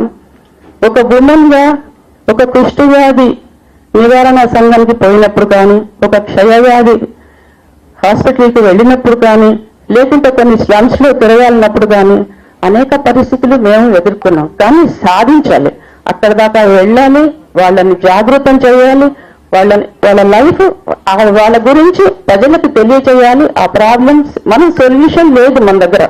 కానీ రిపోర్టింగ్ ఎలా ఉండాలంటే జస్ట్ రిపోర్టింగ్ కాదు, అక్కడికి వెళ్ళాము రిపోర్ట్ చేశామని కాదు, అక్కడ ఉన్న బాధను కరెక్ట్ గా వెలికి తీసి ప్రభుత్వం దృష్టికి కావచ్చు, అధికారుల దృష్టికి తీసుకుపోయే అవకాశం మనకు అందరికీ ఉంది. కనుక మీరు ఇంకా అభివృద్ధి పదంలో మంచిగా చక్కగా ఇంకా ఇలాంటి కార్యక్రమాలన్నీ ఏర్పాటు చేసుకుని మీ సందేహాలన్నీ నివృత్తి చేసుకుంటూ ఈ సబ్జెక్ట్ లో ఇంకా మీరు ప్రపంచంలోనే చక్కని అవకాశాలు ఎన్నో ఉన్నాయి కనుక మీరు అభివృద్ధిలోకి వెళ్ళాలని నా హృదయపూర్వకంగా మీ అందరికీ కంగ్రాచులేషన్స్ తెలియజేసుకుంటూ, నాకు ఈ అవకాశం ఇచ్చిన అకాడమీ సభ్యులకి మిగతా అందరికీ కూడా ధన్యవాదాలు తెలియజేస్తూ, జై తెలంగాణ.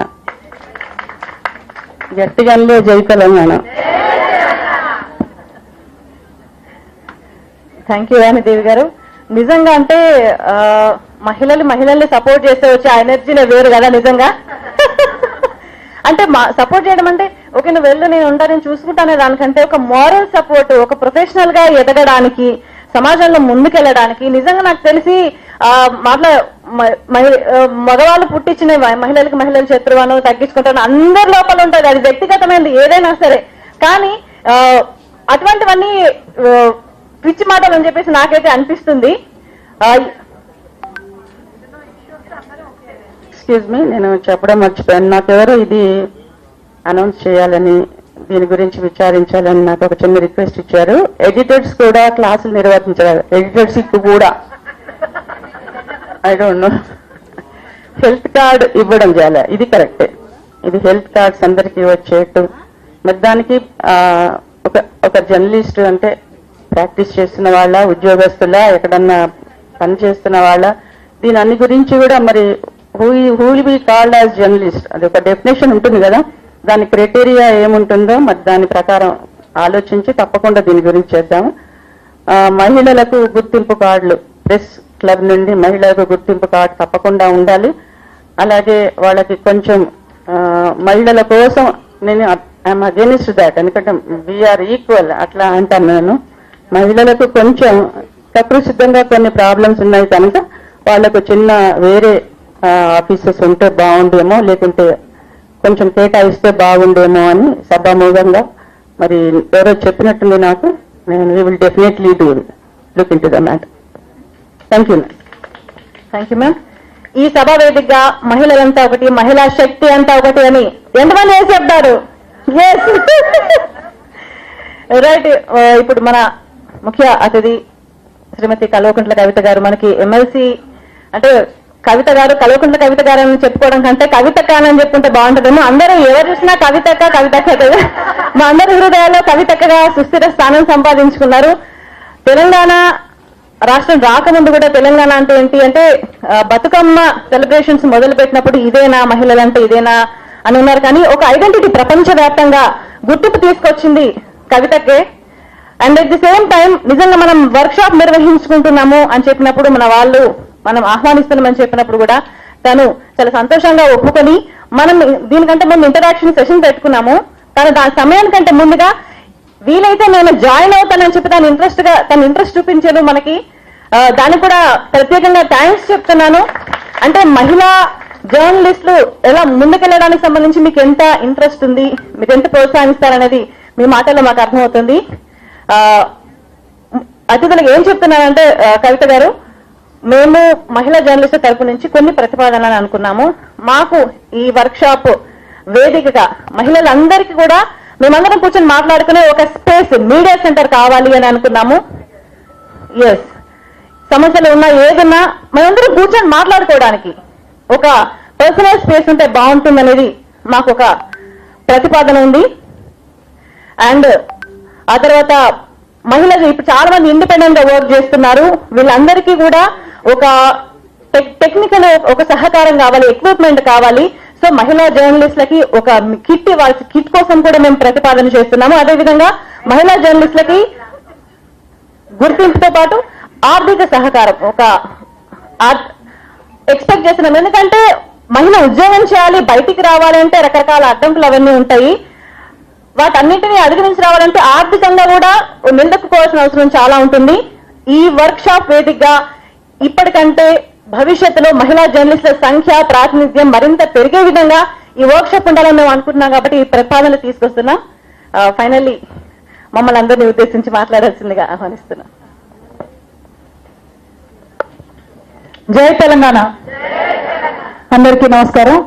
గౌరవనీయులు పెద్దలు మీడియా అకాడమీ చైర్పర్సన్ గారు అల్లం నారాయణ గారు, అదేవిధంగా టీయూడబ్ల్యూజే జనరల్ సెక్రటరీ గారు గౌరవనీయులు మారుతి సాగర్ గారు, ఎలక్ట్రానిక్ మీడియా జనరల్ సెక్రటరీ గారు రమణ గారు, టీయూడబ్ల్యూజే హైదరాబాద్ ప్రెసిడెంట్ యోగి గారు, అదేవిధంగా TUWJ Hyderabad general secretary Naveen గారు, వేదిక మీద మన ఉన్నటువంటి స్వేచ్ఛ గారు, కవిత గారు, సుమబాల గారు, మన కార్పొరేటర్ గారు సంగీత యాదవ్ గారు, ఒక్కరు మిస్ అయినా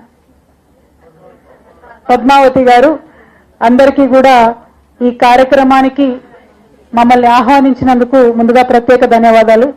ఈ పూట మన అతిథులుగా గౌరవనీయులు సీనియర్ జర్నలిస్ట్ గారు మాలిని సుబ్రహ్మణ్యం గారు ప్రత్యేకించి రావడం సంతోషం. ధన్యవాదాలు. Welcome to Hyderabad ma'am. అదేవిధంగా గౌరవనీయులు చాలా రోజులు మన హైదరాబాద్లో పనిచేసి ఆ తర్వాత సొంతగా ఒక సంస్థ పెట్టుకోవాలని చెప్పి బెంగళూరు వేదికగా ఒక సంస్థ నడిపిస్తున్నటువంటి గౌరవనీయులు సోదరి ధాన్య రాజేంద్రన్ గారికి స్వాగతం, welcome to Hyderabad.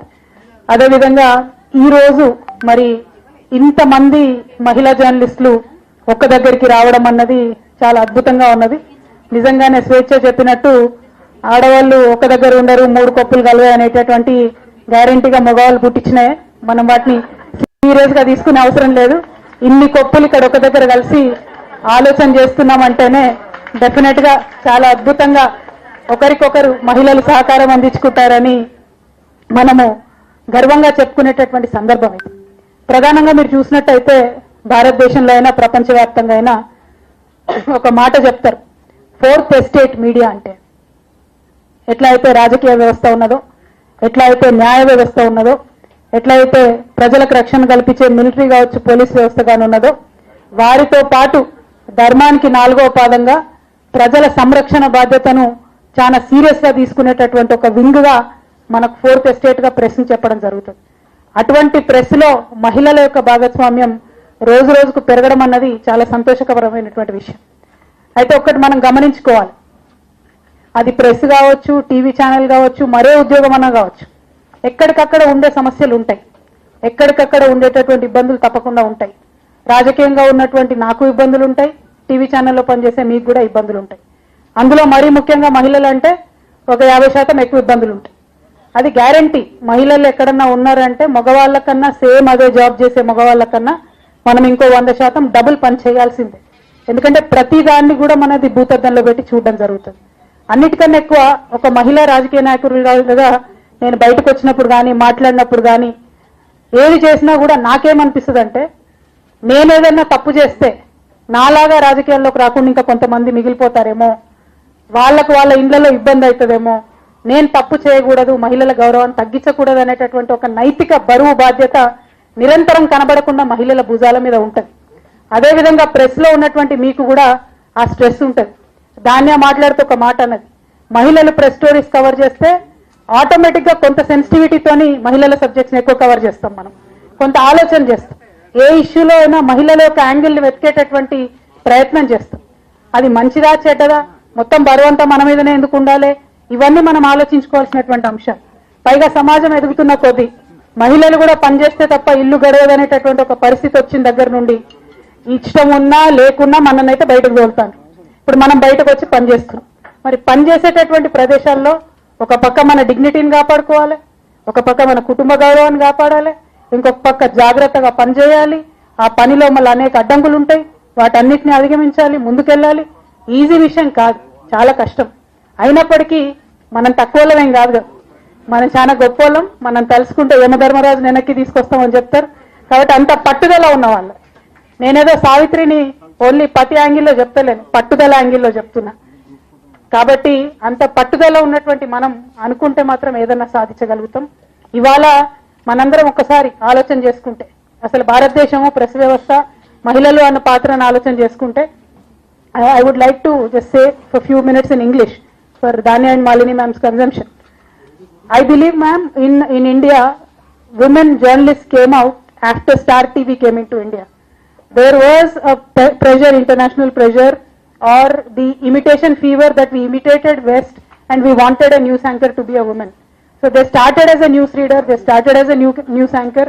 There were respected journalists earlier as well, I'm not saying no, but then mainstream media, a flood of women came into TV because we were imitating West, not because we were interested in promoting our women, but we were imitating West. Okay, once the journey started, then many women followed, and today there are abundant number of very, very, very talented women across the country. I can see many faces, many names here, very talented, very persistent journalist friends of mine. But what is happening today in this country? In this country where any woman who raises her voice is being targeted more than her male counterpart. There are many proofs that women journalists in this country today are targeted by certain parties. I don't want to name them, but you'll understand when I read this list. So there is something called as a tech fog, which targets women journalists particularly. ఏం చేస్తుందంటే ఈ tech fog అనేది లక్షలాది వేలాది ట్వీట్లు automatic గా generate చేసి వాళ్ళని టార్గెట్ చేసుకుంటూ ట్వీట్లు చేస్తూ ఉంటారు అనమాట. ఇక్కడ everybody is talking about harassment, everybody is talking about how you are trolled, but this will really open your eyes to a lot of things. This tech fog, I have top 10 journalist names here. One Miss Rana Ayub, she was targeted 22,500 times. Bharga Dutt, 19,785 tweets. Nidhi Razdan, 18,797. Rohini Singh, 13,612. Swati Chaturvedi, 12,998. Sagrika Ghosh, 11,207. Manisha Pandey, 8,154. Faye D'Souza, 5,000 times. Arfa Khanum, Smita Prakash. I mean, the list goes on and on and on. This is just the Delhi list, not the whole of South India list. This is just the Delhi list. The issue here is the similar issues might have been raised by male journalists as well. But then it is easy to target a woman because you can suddenly then talk about her body. You can talk about her sexuality. You can say anything to her. Then she gets hurt. Then she stops writing. That is the basic understanding. So the logic behind these bots, the logic behind the trolls is very, very gender based. So my sincere request to all the women journalists who are here today, do not succumb to that. Do not succumb to that because gender cannot become an obstacle in our progress. మనం ఆడవాళ్ళం కాబట్టే అది అడ్డంకి అవుతుందంటే భయపడకుండా ధైర్యంగా ఉండాల్సినటువంటి అవసరం, సందర్భం, మన దురదృష్టవశాత్తు అటువంటి పరిస్థితులు ఇవాళ ఈ దేశంలో ఉండడం అన్నది మన దౌర్భాగ్యం. అయినప్పటికీ అటువంటి పరిస్థితుల ద్వారా మనం వెళ్తా ఉన్నాం కాబట్టి తప్పకుండా దాన్ని ఎదుర్కొని ముందుకే వెళ్ళాలి తప్ప వెనకడుగు వేయకూడదు. ఎందుకు ఈ మాట చెప్తా ఉన్నా అంటే వెనకడుగు వేస్తే మనలాగా 10 మంది ధాన్యాన్ని చూసిన వాళ్ళు, మన అజితాన్ని చూసిన వాళ్ళు, ఒక 10 మంది జర్నలిస్టులు అవుదాం బయటకు వస్తామని అనుకున్న వాళ్ళు కూడా మనం వెనకడుగు వేస్తే వాళ్ళే వెళ్ళిపోతారు. కాబట్టి ఆ బరువు మనకు కనపడకుండా మన మీద ఉంటది కాబట్టి ముందుకే అడుగు వేద్దామని చెప్పి మీ అందరూ కూడా నేను రిక్వెస్ట్ చేస్తా ఉన్నాను. ఇక్కడ ఇంకా చాలా అంశాలు మనం దేశవ్యాప్తంగా చూసుకుంటే చెప్పడానికి నేను రాసుకొని వచ్చిన, కాకపోతే వాటన్నిటికన్నా ఎక్కువ నేను అనుకునేది ఏంటంటే అది మహిళ కావచ్చు, పురుషుడు కావచ్చు, ఏ ఉద్యోగం అన్నా కావచ్చు, ఎక్కడికన్నా వెళ్ళినప్పుడు కావచ్చు, ఒక కోర్ వాల్యూస్ అంటూ తనకు ఉండాలి. ఎవరికైనా సరే, ఏ జాబ్లో అయినా సరే కోర్ వాల్యూస్ అని అందరం కూడా అంటాం. అంటే ఏంటి అంటే క్రెడిబిలిటీ. దానియా ఏదైతే చెప్పిందో క్రెడిబిలిటీ చాలా ఇంపార్టెంట్. అది ఒక్క రోజులో వచ్చేది కాదు. కేసీఆర్ గారు ఉన్నారు, 2001లో జై తెలంగాణ అన్నాడు. అనగానే ఎవరు నమ్మలే, చాలా రోజులు ఎవరు నమ్మలే. కానీ ఆయన అంటనే ఉన్నాడు, ఎప్పటిదాకా అన్నాడు, తెలంగాణ వచ్చేదాకా అన్నాడు. దాన్నే క్రెడిబిలిటీ అంటారు. వదిలిపెట్టదు ఒక ఇష్యూని పట్టుకుంటే చాలా పెర్సిస్టెంట్ గా చెప్పిందే చెప్తూ చేసిందే చేస్తూ తను ఏమన్నది ఒక మాట, ఇవాళ ఒక వీడియో చేసినాం మనం ఫ్రీలాన్స్ జర్నలిస్ట్ అయితే, కానీ రేపు మళ్ళీ అదే టైంకి నేను చేయలేను, బద్ధకం వేసింది, లేకపోతే ఎవరు అందుబాటులోకి రాలేదు, ఏదో జరిగింది కాబట్టి నేను చేయలేదంటే మిమ్మల్ని ఫాలో అయ్యే ఆ 10 మంది కూడా అరే ఈమె చక్కగా చేస్తలేదు, ఇవాళ వీడియో పెడుతుందంటే మళ్ళీ ఎప్పుడు పెడుతుందో ఏమో అని మానేస్తారు. సో ఆ క్రెడిబిలిటీ రావాలంటే ఆ పర్సిస్టెన్స్ ఉండాలి. పదే చేసిన పనిని చేయగలిగేటటువంటి ఓపిక ఉండాలి, ఆ ధైర్యం కూడా ఉండాలి. దాంతోపాటు ఆబ్జెక్టివిటీ అంటే నిష్పక్షపాతంగా ఒక విషయాన్ని అనలైజ్ చేయగలిగేటటువంటి ధైర్యం ఉండాలి. ఇప్పుడు సపోజ్ ఏదైనా ఒక విషయం ఉన్నది, నేను దాన్ని మాట్లాడుకుంటున్నాం, ఆమె చెప్పేది నాకు నచ్చలేదు, ఆమె చెప్పే విషయం నచ్చకపోవచ్చు, ఆమె నచ్చకపోవడం అంటూ ఉండదు కదా. సో నువ్వు చెప్పే విషయం నచ్చలేదని ధైర్యంగా చెప్పాలి. ఆ ఆబ్జెక్టివిటీ ఉంటే క్రెడిబిలిటీ అన్నది బిల్డ్ అవుతుంది. అట్లా కాదు అందరు మంచిగానే ఉన్నారు, ఆల్ ఈజ్ వెల్ అంటే మాత్రం జర్నలిస్టులు బాగుండదు కూడా. ఏదైనా సరే మీరు ప్రభుత్వాన్ని విమర్శ చేసినా, ప్రైవేట్ వ్యక్తులు విమర్శ చేసినా, జరుగుతున్నటువంటి దేశంలో ఉన్న పరిస్థితుల మీద కమెంటరీ చేసినా ఆబ్జెక్టివ్ గా ఉన్నట్టయితే మీ క్రెడిబిలిటీ కూడా బాగుంటుంది. కానీ అందులో పర్సనల్ విమర్శ, ధాన్య చెప్పే విషయం నాకు నచ్చలేదు కాబట్టి నాకు ధాన్య నచ్చలేదనే ధోరణి తీసుకోనంత మటుకు డెఫినెట్ గా ఏ విమర్శ చేసినా రాజకీయ నాయకులు కూడా స్వాగతిస్తారు, వాటిని వెల్కమ్ చేస్తారు, వాటికి మనం తగినటువంటి జవాబు కూడా చెప్పేటటువంటి ప్రయత్నం వాళ్ళు చేస్తారు. ఇంకొక అంశం నేను ఈ మధ్య చూస్తా ఉన్నాను, ఇది కొంచెం కాంప్లికేటెడ్ అంశం. దీన్ని సోషల్ మీడియాకి అనుసంధానం చేసుకోవాలన్నా, మన సోకాల్డ్ ట్రెడిషనల్ మీడియాకి అనుసంధానం చేసుకోవాలన్నా అన్నది మనం ఆలోచన చేసుకోవాలి. రెస్పాన్సిబిలిటీ, CORE కోర్ అయితే క్రెడిబిలిటీ, ఆబ్జెక్టివిటీ, రెస్పాన్సిబిలిటీ అనే విషయం గురించి ఇప్పుడు మనం మాట్లాడుతా ఉన్నాం. రెస్పాన్సిబిలిటీ ఎందుకు? ఇప్పుడు నేను ఒక వార్త రాశాను, దాని మీద నేను ఈ వార్త రాశాను అని ధైర్యంగా చెప్పుకునేటటువంటి పరిస్థితి ఉండాలి. ఆ ధైర్యం అందరికీ ఉంటుందా? మరి అలా సోషల్ మీడియా ఉన్నది, నేను ఒక మాట మాట్లాడి ఇక్కడ నేను స్పీచ్ ఇస్తున్నా, కింద 100 మంది 100 కమెంట్లు పెడతారు, అందులో 50 మంది ఎవరు కూడా తెలియదు. అంటే ఆ రెస్పాన్సిబిలిటీ తీసుకోలేరు అనమాట. అనాలే ఏదో ఒకటి, పారిపోవాలి, హిట్ అండ్ రన్ కేసులు ఎక్కువైపోయినాయి ఇవాళ మన దగ్గర. సో ఇక వాళ్ళ జర్నలిస్టులు అనాలనా ఏమనాలి అన్నది మనం ఆలోచన చేసుకోవాలి. సో మనం ఒక వార్త రాసినామంటే దాన్ని కంప్లీట్ గా సంపూర్ణంగా బాధ్యత తీసుకునే ధైర్యం ఉండాలి. ఆ వార్త మంచిది కావచ్చు, చెడుది కావచ్చు, దాని పరిణామం ఇంకెట్లన్నా ఉండొచ్చు, కానీ రెస్పాన్సిబిలిటీ తీసుకునే ధైర్యం ఉన్న వాళ్ళే నిజమైన జర్నలిస్టులు అవుతారని, వారికి గౌరవం సమాజంలో ఉంటుందని చెప్పి నేను మనస్ఫూర్తిగా నమ్ముతా ఉన్నాను. వీటన్నిటి వెనకాల ఎథిక్స్, మారల్స్ ఏవైతే ఉంటాయో తప్పకుండా అది చాలా ముఖ్యమైనటువంటి అంశం. ఆ ఎథికల్ జర్నలిజం లేనంత మటుకు ఎట్టి పరిస్థితుల్లో ఒక వ్యక్తి కొన్ని రోజులు సెన్సేషనల్ జర్నలిజంలో ఉండవచ్చు, కానీ 2-3 ఏళ్ళకి మర్చిపోతారు అందరూ. వ్యక్తి అది మహిళనా పురుషుడు అన్నది పక్కన పెడితే సెన్సేషన్ కొన్ని రోజులే బాగుంటుంది. ఎందుకంటే చెప్పిందే 10 సార్లు సెన్సేషన్ చెప్తే ఇంకా సెన్సేషన్ అవడానికి ఏమి ఉండదు, అక్కడ బోర్ కొడుతుంది, ఇక వీళ్ళు ఇంతే అని ఇచ్చిపెట్టే పరిస్థితి కూడా వస్తుంది. కాబట్టి ఆ సెన్సేషనిజం వైపు వెళ్ళేటటువంటి వాళ్ళున్నా దాన్ని చాలా సెన్సిటివిటీగా వాడుకోవాలి. ఒక మంచి సబ్జెక్ట్ మీరు ఏదో చెప్తా ఉన్నారు అనుకోండి, ఫర్ ఎగ్జాంపుల్ దాన్నే ఒక మాట అన్నది, ఐ వాజ్ కవరింగ్ సానియాస్ వెడ్డింగ్ అని. సానియా వెడ్డింగ్ కవర్ చేస్తే కూడా అంత ఓపిక్గా అక్కడ నిలబడి ఆ ఆర్గనైజేషన్ లో పనిచేసి ఇప్పటిదాకా ఉన్నది కాబట్టి ఆమె ఇవాళ ఎడిటర్ అయింది, రైట్? సో ఆ ఎథిక్స్ మనకు ఏదైతే ఉంటుందో, ఇప్పుడు సానియా వెడ్డింగ్ కవర్ చేసినా అంతే ఓపికగా నిలబడి అక్కడ కవర్ చేయాలి. ఆ జర్నలిజం ఎథిక్ అనేది ఉండాలి. అదేవిధంగా ఇవాళ ఎడిటర్ గా కవర్ చేసినా అంతే ఓపికగా రోజుల తరబడి కూర్చొని చేసేటటువంటి ఆ ఎథిక్ ఉండాలి. ఇంకొక అంశం దయచేసి మీ అందరికి చెప్తాను, జర్నలిజం ఎథిక్ అనేది చాలా పెద్ద బ్రాడ్ సబ్జెక్ట్. కానీ నాకు నచ్చని విషయం జర్నలిస్టులలో ఏంటంటే, ఏదైనా ఒక స్టోరీ ఉందనుకోండి, సపోజ్ ఏదో ఒకటి కవిత దుబాయ్ పోయింది, ఓ స్టోరీ ఉంది, ఏదో ఒకటి రాస్తారు దాంట్లో. నేనేమంటారో నేను దుబాయ్ పోయినా మంచిగా ఉన్నది, నువ్వు ఏదో రాసినా అది కూడా బాగానే ఉన్నది, నాకు ప్రాబ్లం లేదు, I'm happy that you're noticing I want to Dubai. ఆ రాసిన వార్త ఏదో రాస్తారు, రాసినప్పుడు నన్ను కూడా అడగాలి కదా మరి ఇది నిజమేనా కాదా అని. అట్లీస్ట్ అది core journalism ethic. If you are writing about some person, if you are writing about a party, if you are writing about anything, if you have confidence that it is correct, or if you think that is not correct of that person to do this, you should have the guts to talk to that person before you write anything. You should take a comment from them.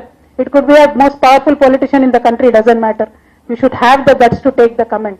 ఆ guts ఉంటేనే నువ్వు వార్త రాయి, లేకపోతే మిమ్మల్ని జర్నలిస్ట్ల కింద ఎవరు లెక్క పెట్టారు. సింపుల్ హిట్ అండ్ రన్ జర్నలిస్టులు అంటారు. అసంటోళ్ళని ఎవ్వరు కూడా సీరియస్ గా తీసుకోరు. గట్టిగా కష్టపడి నిలబడి రాసినటువంటి వార్తలకు కట్టుబడి ఆ వార్తలను ఫ్యాక్ట్ చెకింగ్ చేసుకొని వారందరూ ఒపీనియన్స్ తీసుకొని రాసి ఉన్నటువంటి జర్నలిస్టులు తప్పకుండా సస్టైన్ అవుతారు, అందులో ఎటువంటి అనుమానం నాకు లేదు. అటువంటి మెటీరియల్ మన దగ్గర చాలా మంది ఉన్నది, మరీ ముఖ్యంగా మన మహిళలలో ఇంకా చాలా పెద్ద ఎత్తున ఉన్నదని చెప్పి నేను భావిస్తా ఉన్నాను. Ma'am, Malini ma'am, you should know this, and Dania you should also know this, what Telangana government has done so far for the journalists. Telangana state is the only state in this entire country who has given accreditation to 18,000 journalists. Not one or two, 18,000 journalists we have given accreditation cards. Whereas many larger states like Karnataka, like Gujarat, many states, they have given accreditation to only 3,000 journalists, 2,000 journalists. The number is dismal compared to Telangana. We are a small state, we are a new state, but we understand the importance of people who can report from various places. It could be rural areas, it could be urban areas. We understand that. That is why we have given accreditation to 18,000 people. Apart from that, there is a media bhavan run by Media Academy of Telangana. We have, government of Telangana has given 15 crore rupees to have a building, which no other state ever has done for any media building anywhere in this country. Other than that, our Honorable Chief Minister believes that the job of a journalist is tough. He has to be on the roads from morning to evening. She has to be on the roads from morning to evening. So it is important for them to have a welfare fund. In fact, I believe Honorable Chairman Media Academy had asked for some fund for the welfare fund. So some number, I think he had some smaller number, but Honorable Chief Minister said we should put 100 crores for the welfare fund of the journalists, and 100 crores of welfare fund is already commissioned, ma'am. Out of which, how do we utilize that is, when a journalist passes away, it could be accidental death, it could be any kind of death, natural death, 1 lakh rupees is given to the family, and then 3,000 rupees is given as a pension to the family for 5 years. And if they have children under the 10th class who are studying, we do not want their studies to get disturbed. The 1,000 rupees for their fees is also given per child until the children pass out 10th class. And apart from that, if there is an accident to the journalist, 50,000 rupees is given from the government of Telangana. And of course, during a pandemic like Corona, journalists who passed away, around 64 journalists had passed away, 2 lakh rupees were given to their families, and monthly help was rendered to these families, to most of the journalist families, because most of the media organizations were not in a position to pay salaries during the pandemic. That was also given. I mean, we take the welfare of our journalists very seriously. Our government has committed to it. Out of this 100 crores, 42 crores has already been spent, and rest will be given to them whenever they need it, however they need it. Apart from this, మీకు ఒక example చెప్పాలి నేను. గౌరవ ముఖ్యమంత్రి గారికి ఒక పత్రికా విలేకరి, వారి భర్త, మహిళా విలేకరి, వారి భర్త రాసిన ఉత్తరం సారాంశం చెప్తా ఉన్నాను నేను మీకు. వరంగల్ జిల్లాకు సంబంధించినటువంటి మన ఆడబిడ్డ ఒక జర్నలిస్టు, ఆవిడకు జబ్బు చేసి హాస్పిటల్లో ఉంటే 11 ఆపరేషన్లు అయినాయి ఆమెకి. యశోద హాస్పిటల్లో 11 ఆపరేషన్లు అయితే 75 లక్షల రూపాయలు మన తెలంగాణ ప్రభుత్వం ఇచ్చింది. ఒకటి కాదు, రెండు కాదు, నో లిమిట్. 75 లక్షల రూపాయలు ఆ మహిళా జర్నలిస్ట్ కి ఇచ్చి ఆవిడ ప్రాణాలు కాపాడుకోవడం జరిగింది ఇవాళ. I'm only saying that 75 lakh rupees grant was given to a female journalist who had fallen sick, ma'am. She had to undergo 11 surgeries. Government of Telangana stood by her and we gave her 75 lakhs as a grant to the family. Thankfully she is alive, she is happy, we are also very happy. So this is how committed and how serious we are towards our journalist friends. And moreover, when we talk about the women journalists, our Honorable Chief Minister is much more happy, much more committed to you. So you asked for a media center. My request is, today media center I think we gave to the male journalists. In fact, we gave it to the journalists. We did not distinguish between men and women. And I also నేను request చేస్తా sir, మీరేం అనుకోవద్దు. నేను ఏ organisation పోయినా ఒకటే మాట చెప్తా అన్నట్టు, మీ మెయిన్ బాడీలో ఉమెన్ కి స్థానం ఇవ్వండి సార్ అని చెప్తాను. మెయిన్ బాడీలో 2-3 మా ఉమెన్ ఉంటే ఆటోమేటిక్ గా మీరు మీడియా సెంటర్ చేసుకున్నప్పుడు మాకు కూడా ఒక రూమ్ వస్తుండే. మెయిన్ బాడీలో ఉమెన్, ఎందుకంటే మహిళా వింగ్ లో ఎట్లాగ మనం ఉండేది ఉంటాం, కానీ మెయిన్ బాడీలో ఉమెన్ వచ్చినప్పుడే తప్పకుండా జర్నలిస్టులకు ఉండే సమస్యలు కూడా మహిళా జర్నలిస్టులకు ఉండే సమస్యలు తెలుసుకునే అవకాశం ఉంటుందని చెప్పి నా ఉద్దేశం. అదేవిధంగా ఇప్పుడు ఏదైతే మీడియా సెంటర్ ఇవ్వడం జరిగిందో అది సెక్రటేరియట్ కొత్తగా కడుతున్నటువంటి సందర్భంలో దాన్ని కూడా మళ్ళా డిస్మాంటిల్ చేయడం జరుగుతుంది. కాబట్టి ఎప్పుడైతే కొత్త సెక్రటేరియట్ నిర్మాణం జరుగుతుందో అందులో తప్పకుండా మా ఆడపిల్లలకు ఒక రూమ్ కావాలని చెప్పి గౌరవ ముఖ్యమంత్రి గారిని నేను రిక్వెస్ట్ చేసి తప్పకుండా మీకు ఇప్పించే ప్రయత్నం 100కి 100% చేస్తానని చెప్పి ఈ సందర్భంగా నేను తెలియజేస్తా ఉన్నాను. అదర్వైజ్ మీరు అడిగిన ఇంకా చాలా ఫెసిలిటీస్ ఏమున్నాయి, ఒకటి కమిటీస్ వేయాలి ఆర్గనైజేషన్స్ లో, అది సెక్షువల్ హెరాస్మెంట్ కమిటీస్ వేయాలి అని అంటున్నారు. అది గవర్నమెంట్ వేసేది కాదు, గవర్నమెంట్ ఎప్పుడో పాలసీ చేసేసింది.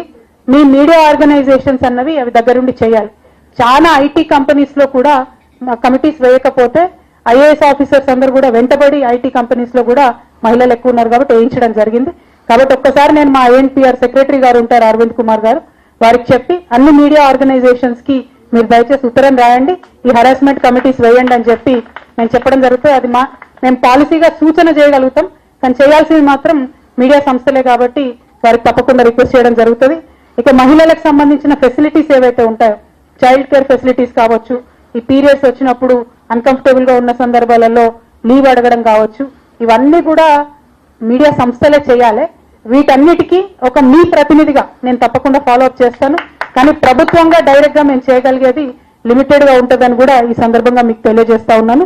ఇండిపెండెంట్ మహిళా జర్నలిస్టులకి కార్డ్స్ కావాలని చెప్పి మన వాళ్ళు చాలా మంది అడగడం జరిగింది. ఇక్కడ నేను మళ్ళీ ఒకసారి మీడియా అకాడమీ చైర్మన్ గారిని రిక్వెస్ట్ చేస్తాను, ఇండిపెండెంట్ జర్నలిస్ట్ అంటే ఎవరు, వారి డెఫినేషన్ ఏంటి అన్నది మీరు మీడియా అకాడమీ ఆధ్వర్యంలో నిర్ణయం చేసినట్టయితే దాన్ని పట్టుకొని మనం గౌరవ ముఖ్యమంత్రి గారిని తప్పకుండా అడుగుదాం.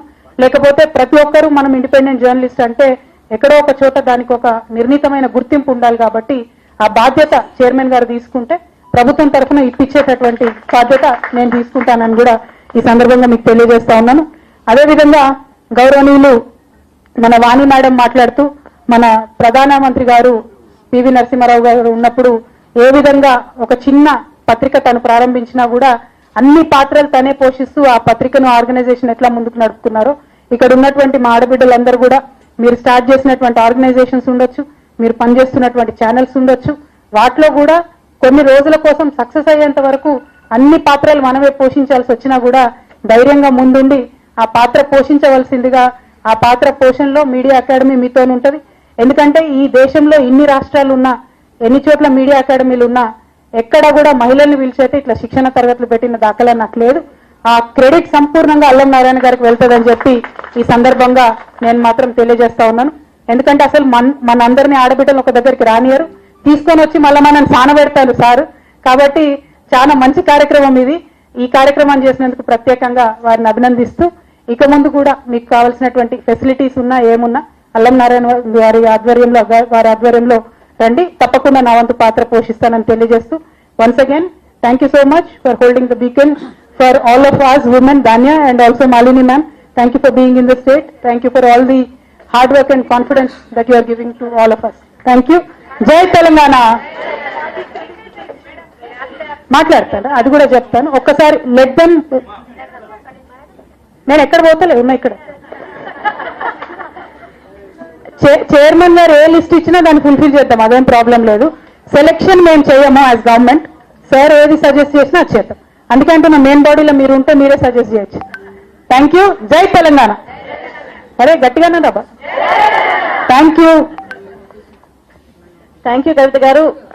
మీరు మా గురించి మాట్లాడడానికి ఉత్సాహం చూపించినారు అని తెలిసిన దానికంటే మీరు మాట్లాడిన తీరు, మీరు మాట్లాడిన అంశాలు, మా గురించి మీరు ఎంత ఆలోచిస్తున్నారు, ఎంత అవగాహన, ఎన్ని ఇష్యూస్ డిస్కస్ చేసిండ్రు, నిజంగా hats off. Thank you so much. Kavitha గారిని ఎవరైనా ప్రశ్నలు అడుగు క్రిస్పీగా మీరు మాట్లాడండి, మీ దగ్గర మైక్ వస్తుంది. As a token for all the journalists who are here today, మన మహిళా జర్నలిస్టులు అంతా రాష్ట్ర వ్యాప్తంగా వచ్చారు కాబట్టి మేమేం చేసామంటే జాగృతిని వేసిన కొన్ని పుస్తకాలు, ఒకటి పూల సింగిడి అనేటటువంటిది, అట్లానే ఇంకోటి తారీఖుల్లో తెలంగాణ అనే పుస్తకం ఒకటేమో ఉద్యమ గీత అని కార్టూన్స్, అదేవిధంగా wear the head is held high అని తెలంగాణ కల్చర్ రిప్రజెంట్ చేసే బుక్. ఇవన్నిటిని కూడా ఒక కిట్ లో వేసి మీ అందరికీ కూడా ఇవ్వడం జరుగుతూ ఉన్నదండి. బయటకు వెళ్ళేటప్పుడు దయచేసి కలెక్ట్ చేసుకోవాల్సిందిగా కోరుతా ఉన్నాము. Thank you. జై Telangana. Thank you. Thank you. Thank you. Questions. అక్క, మహిళా జర్నలిస్టులకు ఇళ్ల స్థలాలు కూడా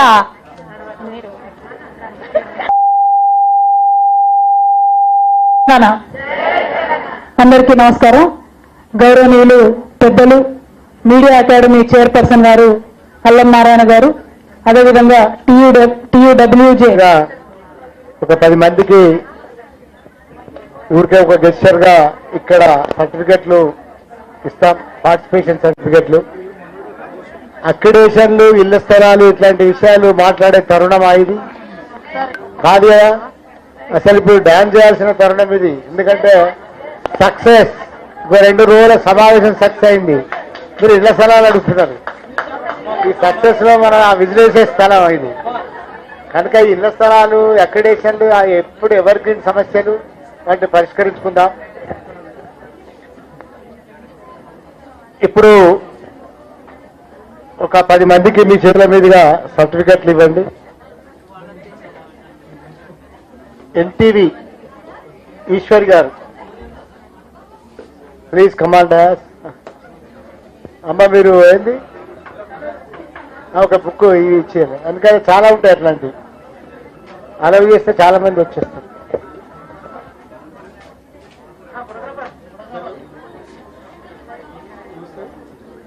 మీరు కూర్చోండి. అంటే మీరు వెళ్ళాలి ఇప్పుడు 7 o'clock. మరి ఎట్లా మీరు కొంచెం సెక్రటరీ ఒక మీరు thank you very much.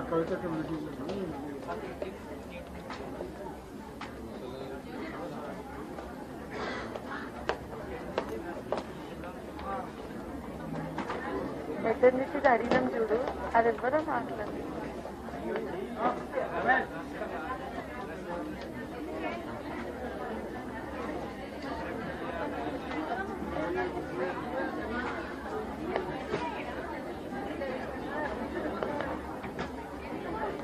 Okay. NTV Eshwari గారు, ఎన్టీవీ ఈశ్వరి లేదా? TV9 సంధ్య గారు, ప్లీజ్ కమ్. ఇది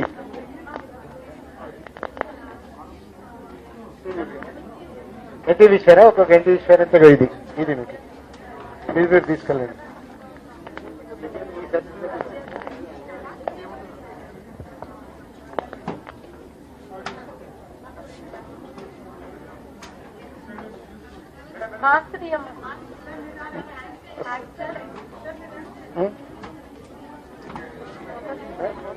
సంజయ్ గారు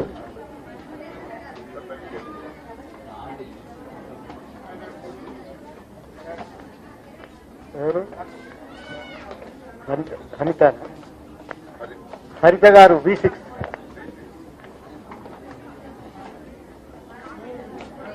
వాళ్ళకి చెప్పలేదా మీరు? సాక్షి సూర్యకుమార్ గారు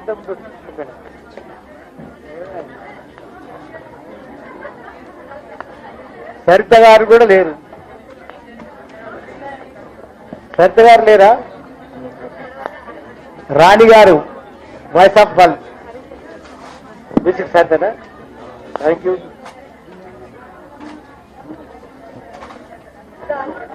రాణి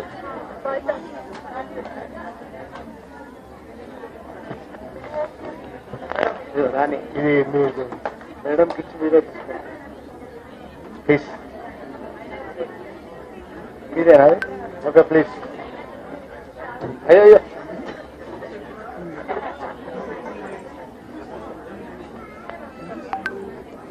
అయినా మీరు ఇవ్వండి, మీ సర్టిఫికేట్ మీరే.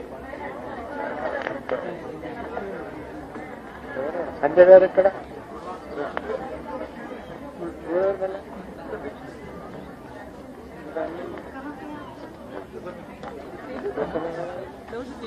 గీత గారు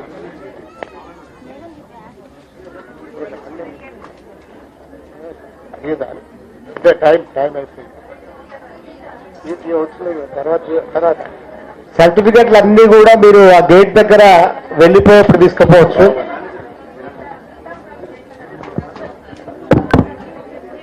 అయిపోయింది. ఓకే, ఈ సర్టిఫికెట్లు ఎవరి దగ్గర ఉంటాయి పేరు చెప్తే ఆ సర్టిఫికెట్లు మీకు అవసరమైన వాళ్ళు పార్టిసిపేషన్ సర్టిఫికెట్లు తీసుకోవచ్చు. ఈ సెషన్తో ఈ 2 రోజుల వర్క్షాప్ ముగిసింది. ఇది మీ విజయం. ఎందుకంటే ఇంత పెద్ద ఎత్తున పాల్గొనే సార్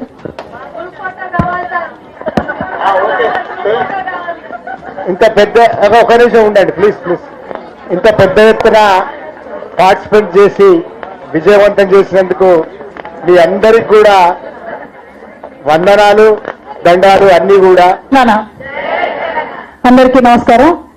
గౌరవనీయులు పెద్దలు మీడియా అకాడమీ చైర్పర్సన్ గారు అల్లం నారాయణ గారు, అదేవిధంగా TUWJ జనరల్ సెక్రటరీ గారు గౌరవనీయులు మారుతి సాగర్ గారు, ఎలక్ట్రానిక్ మీడియా జనరల్ సెక్రటరీ గారు రమణ గారు, TUWJ హైదరాబాద్ ప్రెసిడెంట్ యోగి గారు, అదేవిధంగా TUWJ Hyderabad general secretary Naveen గారు, వేదిక మీద మన ఉన్నటువంటి స్వేచ్ఛ గారు, కవిత గారు, సుమబాల గారు, మన కార్పొరేటర్ గారు సంగీత యాదవ్ గారు, ఒక్కరు మిస్ అయినా పద్మావతి గారు, అందరికీ కూడా ఈ కార్యక్రమానికి మమ్మల్ని ఆహ్వానించినందుకు ముందుగా ప్రత్యేక ధన్యవాదాలు. ఈ పూట మన అతిథులుగా గౌరవనీయులు సీనియర్ జర్నలిస్ట్ గారు మాలిని సుబ్రహ్మణ్యం గారు ప్రత్యేకించి రావడం సంతోషం. ధన్యవాదాలు. Welcome to Hyderabad ma'am.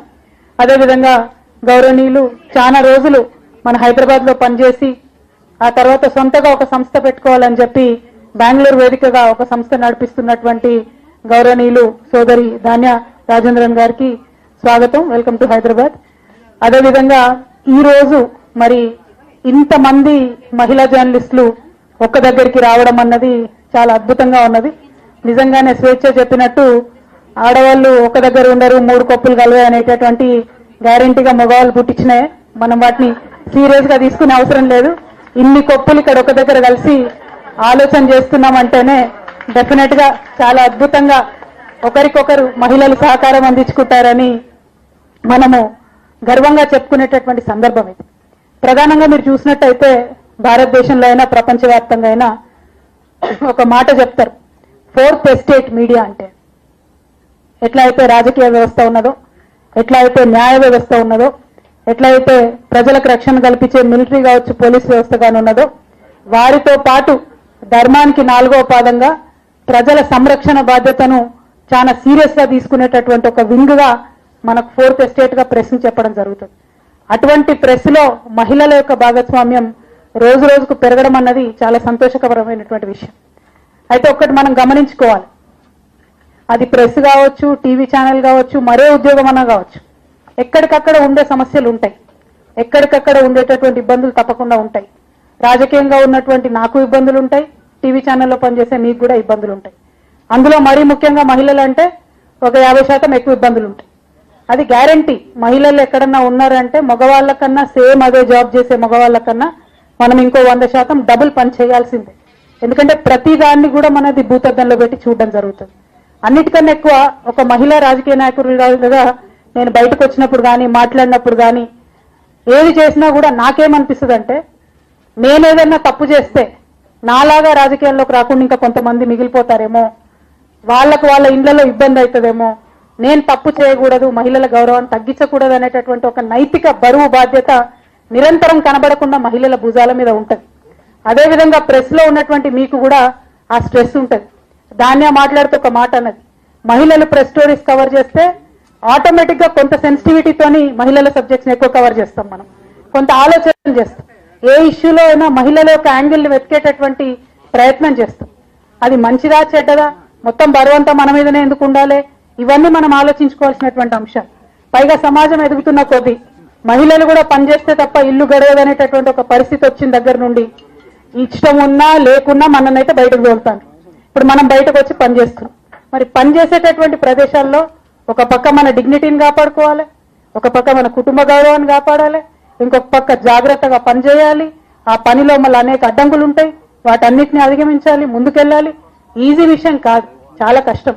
అయినప్పటికీ మనం తక్కువలేం కాదు కదా, మనం చాలా గొప్పలం. మనం తెలుసుకుంటే యమధర్మరాజు వెనక్కి తీసుకొస్తామని చెప్తారు.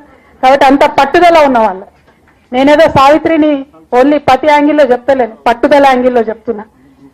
కాబట్టి అంత పట్టుదల ఉన్నటువంటి మనం అనుకుంటే మాత్రం ఏదన్నా సాధించగలుగుతాం.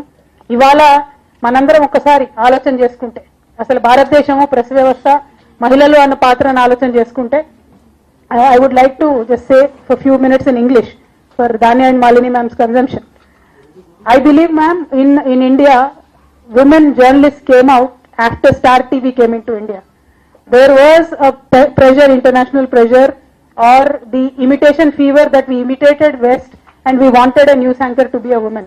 So they started as a news reader, they started as a news anchor. There were respected journalists earlier as well, I'm not saying no, but then mainstream media, a flood of women came into TV because we were imitating West, not because we were interested in promoting our women, but we were imitating West. Okay, once the journey started, then many women followed, and today there are abundant number of very, very, very talented women across the country. I can see many faces, many names here, very talented, very persistent journalist friends of mine. But what is happening today in this country? In this country where any woman who raises her voice is being targeted more than her male counterpart. There are many proofs that women journalists in this country today are targeted by certain parties. I don't want to name them, but you'll understand when I read this list. So there is something called as a tech fog, which targets women journalists particularly. ఏం చేస్తుందంటే ఈ tech fog అనేది లక్షలాది వేలాది ట్వీట్లు automatic గా generate చేసి వాళ్ళని టార్గెట్ చేసుకుంటూ ట్వీట్లు చేస్తూ ఉంటారు అనమాట. ఇక్కడ everybody is talking about harassment, everybody is talking about how you are trolled, but this will really open your eyes to a lot of things. This tech fog, I have top 10 journalist names here. One Miss Rana Ayub, she was targeted 22,500 times. Bharga Dutt, 19,785 tweets. Nidhi Razdan, 18,797. Rohini Singh, 13,612. Swati Chaturvedi, 12,998. Sagrika Ghosh, 11,207. Manisha Pandey, 8,154. Faye D'Souza, 5,000 times. Arfa Khanum, Smita Prakash. I mean, the list goes on and on and on. This is just the Delhi list. not the whole of South India list. This is just a Delhi list. The issue here is the similar issues might have been raised by male journalists as well. But then it is easy to target a woman because you can suddenly then talk about her body. You can talk about her sexuality. You can say anything to her. Then she gets hurt. Then she stops writing. That is the basic understanding.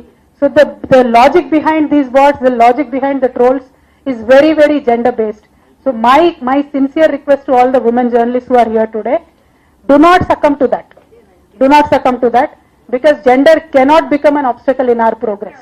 మనం ఆడవాళ్ళం కాబట్టే అది అడ్డంకి అవుతుందంటే భయపడకుండా ధైర్యంగా ఉండాల్సినటువంటి అవసరం, సందర్భం, మన దురదృష్టవశాత్తు అటువంటి పరిస్థితులు ఇవాళ ఈ దేశంలో ఉండడం అన్నది మన దౌర్భాగ్యం.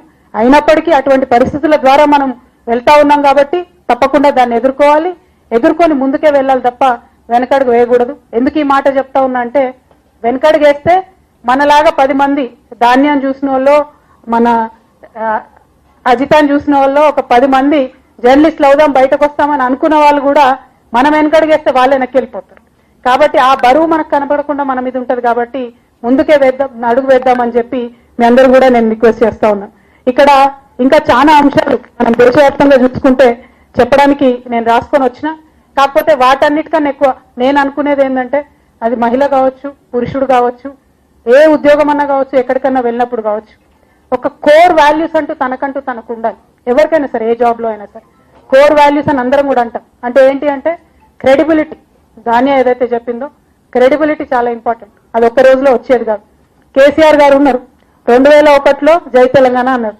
అనగానే ఎవరు నమ్మలే, చాలా రోజులు ఎవరు నమ్మలే. కానీ ఆయన అంటనే ఉన్నాడు, ఎప్పటిదాకా అన్నాడు, తెలంగాణ వచ్చేదాకా అన్నాడు. దాన్నే క్రెడిబిలిటీ అంటారు. వదిలిపెట్టదు ఒక ఇష్యూని పట్టుకుంటే చాలా పెర్సిస్టెంట్ గా చెప్పిందే చెప్తూ చేసిందే చేస్తూ తను ఏమన్నది ఒక మాట, ఇవాళ ఒక వీడియో చేసినాం మనం ఫ్రీలాన్స్ జర్నలిస్ట్ అయితే, కానీ రేపు మళ్ళీ అదే టైంకి నేను చేయలేను, బద్ధకం వేసింది, లేకపోతే ఎవరు అందుబాటులోకి రాలేదు, ఏదో జరిగింది కాబట్టి నేను చేయలేదంటే మిమ్మల్ని ఫాలో అయ్యే ఆ 10 మంది కూడా అరే ఈమె చక్కగా చేస్తలేదు, ఇవాళ వీడియో పెడుతుందంటే మళ్ళీ ఎప్పుడు పెడుతుందేమో అని మానేస్తుంది. సో ఆ క్రెడిబిలిటీ రావాలంటే ఆ పర్సిస్టెన్స్ ఉండాలి. పదే చేసిన పనిని చేయగలిగేటటువంటి ఓపిక ఉండాలి, ఆ ధైర్యం కూడా ఉండాలి. దాంతోపాటు ఆబ్జెక్టివిటీ అంటే నిష్పక్షపాతంగా ఒక విషయాన్ని అనలైజ్ చేయగలిగేటటువంటి ధైర్యం ఉండాలి. ఇప్పుడు సపోజ్ ఏదైనా ఒక విషయం ఉన్నది, నేను దాన్ని మాట్లాడుకుంటున్నాం, ఆమె చెప్పేది నాకు నచ్చలేదు, ఆమె చెప్పే విషయం నచ్చకపోవచ్చు, ఆమె నచ్చకపోవడం అంటూ ఉండదు కదా. సో నువ్వు చెప్పే విషయం నచ్చలేదని ధైర్యంగా చెప్పాలి. ఆ ఆబ్జెక్టివిటీ ఉంటే క్రెడిబిలిటీ అనేది బిల్డ్ అవుతుంది. అట్లా కాదు అందరు మంచిగానే ఉన్నారు, ఆల్ ఈజ్ వెల్ అంటే మాత్రం జర్నలిస్టులు బాగుండదు కూడా. ఏదైనా సరే మీరు ప్రభుత్వాన్ని విమర్శ చేసినా, ప్రైవేట్ వ్యక్తులు విమర్శ చేసినా, జరుగుతున్నటువంటి దేశంలో ఉన్న పరిస్థితుల మీద కమెంటరీ చేసినా ఆబ్జెక్టివ్ గా ఉన్నట్టయితే మీ క్రెడిబిలిటీ కూడా బాగుంటుంది. కానీ అందులో పర్సనల్ విమర్శ, ధాన్య చెప్పే విషయం నాకు నచ్చలేదు కాబట్టి నాకు ధాన్య నచ్చలేదు అనే ధోరణి తీసుకోనంత మటుకు డెఫినెట్ గా ఏ విమర్శ చేసినా రాజకీయ నాయకులు కూడా స్వాగతిస్తారు, వాటిని వెల్కమ్ చేస్తారు, వాటికి మనం తగినటువంటి జవాబు కూడా చెప్పేటటువంటి ప్రయత్నం వాళ్ళు చేస్తారు. ఇంకొక అంశం నేను ఈ మధ్య చూస్తా ఉన్నాను, ఇది కొంచెం కాంప్లికేటెడ్ అంశం. దీన్ని సోషల్ మీడియాకి అనుసంధానం చేసుకోవాలన్నా, మన సోకాల్డ్ ట్రెడిషనల్ మీడియాకి అనుసంధానం చేసుకోవాలన్నా అన్నది మనం ఆలోచన చేసుకోవాలి. రెస్పాన్సిబిలిటీ, CORE కోర్ అయితే క్రెడిబిలిటీ, ఆబ్జెక్టివిటీ, రెస్పాన్సిబిలిటీ అనే విషయం గురించి ఇప్పుడు మనం మాట్లాడుతా ఉన్నాం. రెస్పాన్సిబిలిటీ ఎందుకు? ఇప్పుడు నేను ఒక వార్త రాశాను, దాని మీద నేను ఈ వార్త రాశాను అని ధైర్యంగా చెప్పుకునేటటువంటి పరిస్థితి ఉండాలి. ఆ ధైర్యం అందరికీ ఉంటుందా? మరి అలా సోషల్ మీడియా ఉన్నది, నేను ఒక మాట మాట్లాడి ఇక్కడ నేను స్పీచ్ ఇస్తున్నా, కింద 100 మంది 100 కమెంట్లు పెడతారు, అందులో 50 మంది ఎవరు కూడా తెలియదు. అంటే ఆ రెస్పాన్సిబిలిటీ తీసుకోలేరు అనమాట. అనాలే ఏదో ఒకటి పారిపోవాలి. హిట్ అండ్ రన్ కేసులు ఎక్కువైపోయినాయి ఇవాళ మన దగ్గర. సో ఇక వాళ్ళ జర్నలిస్టులు అనాలనా ఏమనాలి అన్నది మనం ఆలోచన చేసుకోవాలి. సో మనం ఒక వార్త రాసినామంటే దాన్ని కంప్లీట్ గా సంపూర్ణంగా బాధ్యత తీసుకునే ధైర్యం ఉండాలి. ఆ వార్త మంచిది కావచ్చు, చెడుది కావచ్చు, దాని పరిణామం ఇంకెట్లన్నా ఉండొచ్చు, కానీ రెస్పాన్సిబిలిటీ తీసుకునే ధైర్యం ఉన్న వాళ్ళే నిజమైన జర్నలిస్టులు అవుతారని, వారికి గౌరవం సమాజంలో ఉంటుందని చెప్పి నేను మనస్ఫూర్తిగా నమ్ముతా ఉన్నాను. వీటన్నిటి వెనకాల ఎథిక్స్, మారల్స్ ఏవైతే ఉంటాయో తప్పకుండా అది చాలా ముఖ్యమైనటువంటి అంశం. ఆ ఎథికల్ జర్నలిజం లేనంత మటుకు ఎట్టి పరిస్థితుల్లో ఒక వ్యక్తి కొన్ని రోజులు సెన్సేషనల్ జర్నలిజంలో ఉండవచ్చు, కానీ 2-3 ఏళ్ళకి మర్చిపోతారు అందరు. వ్యక్తి అది మహిళనా పురుషుడు అన్నది పక్కన పెడితే సెన్సేషన్ కొన్ని రోజులే బాగుంటుంది. ఎందుకంటే చెప్పిందే 10 సార్లు సెన్సేషన్ చెప్తే ఇంకా సెన్సేషన్ అవడానికి ఏమి ఉండదు, అక్కడ బోర్ కొడుతుంది, ఇక వీళ్ళు ఇంతే అని ఇచ్చిపెట్టే పరిస్థితి కూడా వస్తుంది. కాబట్టి ఆ సెన్సేషనలిజం వైపు వెళ్ళేటటువంటి వాళ్ళు ఉన్నా దాన్ని చాలా సెన్సిటివిటీగా వాడుకోండి. ఒక మంచి సబ్జెక్ట్ మీరు ఏదో చెప్తా ఉన్నారు అనుకోండి, ఫర్ ఎగ్జాంపుల్ దాన్నే ఒక మాట అన్నది, ఐ వాజ్ కవరింగ్ సానియాస్ వెడ్డింగ్ అని. సానియా వెడ్డింగ్ కవర్ చేస్తే కూడా అంత ఓపిక్గా అక్కడ నిలబడి ఆ ఆర్గనైజేషన్ లో పనిచేసి ఇప్పటిదాకా ఉన్నది కాబట్టి ఆమె ఇవాళ ఎడిటర్ అయింది, రైట్? సో ఆ ఎథిక్స్ మనకు ఏదైతే ఉంటుందో, ఇప్పుడు సానియా వెడ్డింగ్ కవర్ చేసినా అంతే ఓపికగా నిలబడి అక్కడ కవర్ చేయాలి. ఆ జర్నలిజం ఎథిక్ అనేది ఉండాలి. అదేవిధంగా ఇవాళ ఎడిటర్ గా కవర్ చేసినా అంతే ఓపికగా రోజుల తరబడి కూర్చొని చేసేటటువంటి ఆ ఎథిక్ ఉండాలి. ఇంకొక అంశం దయచేసి మీ అందరికి చెప్తాను, జర్నలిజం ఎథిక్ అనేది చాలా పెద్ద బ్రాడ్ సబ్జెక్ట్. కానీ నాకు నచ్చని విషయం జర్నలిస్టులలో ఏంటంటే, ఏదైనా ఒక స్టోరీ ఉందనుకోండి, సపోజ్ ఏదో ఒకటి కవిత దుబాయ్ పోయింది, ఓ స్టోరీ ఉంది, ఏదో ఒకటి రాస్తారు దాంట్లో. నేనేమంటారో నేను దుబాయ్ పోయినా మంచిగా ఉన్నది, నువ్వు ఏదో రాసినా అది కూడా బాగానే ఉన్నది, నాకు ప్రాబ్లం లేదు, I'm happy that you are noticing I want to Dubai. ఆ రాసిన వార్త ఏదో రాస్తారు, రాసినప్పుడు నన్ను కూడా అడగాలి కదా మరి ఇది నిజమేనా కాదా అని. అట్లీస్ట్ అది core journalism ethic. If you are writing about some person, if you are writing about a party, if you are writing about anything, if you have confidence that it is correct, or if you think that is not correct of that person to do this, you should have the guts to talk to that person before you write anything. You should take a comment from them. It could be a most powerful politician in the country, doesn't matter. You should have the guts to take the comment. ఆ guts ఉంటేనే నువ్వు వార్త రాయి, లేకపోతే మిమ్మల్ని జర్నలిస్ట్ల కింద ఎవరు లెక్క పెట్టరు. సింపుల్ హిట్ అండ్ రన్ జర్నలిస్టులు అంటారు. అసంటోళ్ళని ఎవ్వరు కూడా సీరియస్ గా తీసుకోరు. గట్టిగా కష్టపడి నిలబడి రాసినటువంటి వార్తలకు కట్టుబడి ఆ వార్తలను ఫ్యాక్ట్ చెకింగ్ చేసుకొని వారందరి ఒపీనియన్స్ తీసుకొని రాసి ఉన్నటువంటి జర్నలిస్టులు తప్పకుండా సస్టైన్ అవుతారు. అందులో ఎటువంటి అనుమానం నాకు లేదు. అటువంటి మెటీరియల్ మన దగ్గర చాలా మంది ఉన్నది. మరీ ముఖ్యంగా మన మహిళలలో ఇంకా చాలా పెద్ద ఎత్తున ఉన్నదని చెప్పి నేను భావిస్తా ఉన్నాను. Ma'am, Malini ma'am, you should know this, and Dania you should also know this what Telangana government has done so far for the journalist. Telangana state is the only state in this entire country who has given accreditation to 18,000 journalists. Not one or two, 18,000 journalists we have given accreditation cards. Whereas many larger states like Karnataka, like Gujarat, many states, they have given accreditation to only 3,000 journalists, 2,000 journalists. The number is dismal compared to Telangana. We are a small state, we are a new state, but we understand the importance of people who can report from various places. It could be rural areas, it could be urban areas. We understand that. That is why we have given accreditation to 18,000 people. Apart from that, there is a media bhavan run by Media Academy of Telangana. Government of Telangana has given 15 crore rupees to have a building, which no other state ever has done for any media building anywhere in this country. Other than that, our Honorable Chief Minister believes that the job of a journalist is tough. He has to be on the roads from morning to evening. She has to be on the roads from morning to evening. So it is important for them to have a welfare fund. In fact, I believe Honorable Chairman Media Academy had asked for some fund for the welfare fund. So some number, I think he had some smaller number, but Honorable Chief Minister said we should put 100 crores for the welfare fund of the journalists, and 100 crores of welfare fund is already commissioned, ma'am. Out of which, how do we utilize that is, when a journalist passes away, it could be accidental death, it could be any kind of death, natural death, 1 lakh rupees is given to the family, and then 3,000 rupees is given as a pension to the family for 5 years. And if they have children under the 10th class who are studying, we do not want their studies to get disturbed. The 1,000 rupees for their fees is also given per child until the children pass out 10th class. And apart from that, if there is an accident to the journalist, 50,000 rupees is given from the government of Telangana. And of course, during a pandemic like Corona, journalists who passed away, around 64 journalists had passed away, 2 lakh rupees were given to their families, and monthly help was rendered to these families, to most of the journalist families, because most of the media organizations were not in a position to pay salaries during the pandemic. That was also given. I mean, we take the welfare of our journalists very seriously. Our government has committed to it. Out of this 100 crores, 42 crores has already been spent, and rest will be given to them whenever they need it, however they need it. Apart from this, మీకు ఒక example చెప్పాలి నేను. గౌరవ ముఖ్యమంత్రి గారికి ఒక పత్రికా విలేకరి, వారి భర్త, మహిళా విలేకరి, వారి భర్త రాసిన ఉత్తరం సారాంశం చెప్తా ఉన్నాను. ఎందుకు, వరంగల్ జిల్లాకు సంబంధించినటువంటి మన ఆడబిడ్డ ఒక జర్నలిస్ట్, ఆవిడకు జబ్బు చేసి హాస్పిటల్లో ఉంటే 11 ఆపరేషన్లు అయినాయి ఆమెకి యశోద హాస్పిటల్లో. 11 ఆపరేషన్లు అయితే 75 లక్షల రూపాయలు మన తెలంగాణ ప్రభుత్వం ఇచ్చింది. ఒకటి కాదు, రెండు కాదు, నో లిమిట్. 75 లక్షల రూపాయలు ఆ మహిళా జర్నలిస్ట్ ఇచ్చి ఆవిడ ప్రాణాలు కాపాడుకోవడం జరిగింది. ఇవాళ I'm only saying that 75 lakh rupees grant was given to a female journalist who had fallen sick, ma'am. She had to undergo 11 surgeries. Government of Telangana stood by her and we gave her 75 lakhs as a grant to the family. Thankfully she is alive, she is happy, we are also very happy. So this is how committed and how serious we are towards our journalist friends. And moreover, when we talk about the women journalists, our Honorable Chief Minister is much more happy, much more committed to you. So you asked for a media center. My request is, today media center I think we gave to the male journalists. In fact, we gave it to the journalists. We did not distinguish between men and women. And I also నేను request చేస్తా sir, మీరేమనుకోవద్దు, నేను ఏ organisation పోయినా ఒకటే మాట చెప్తా అన్నట్టు, మీ main బాడీలో women కి స్థానం ఇవ్వండి సార్ అని చెప్తాను. మెయిన్ బాడీలో 2-3 మా ఉమెన్ ఉంటే ఆటోమేటిక్ గా మీరు మీడియా సెంటర్ చేసుకున్నప్పుడు మాకు కూడా ఒక రూమ్ వస్తుండే. మెయిన్ బాడీలో ఉమెన్, ఎందుకంటే మహిళా వింగ్లు ఎట్లాగో మనం ఉండేది ఉంటాం, కానీ మెయిన్ బాడీలో ఉమెన్ వచ్చినప్పుడే తప్పకుండా జర్నలిస్టులకు ఉండే సమస్యలు కూడా మహిళా జర్నలిస్టులకు ఉండే సమస్యలు తెలుసుకునే అవకాశం ఉంటుందని చెప్పి నా ఉద్దేశం.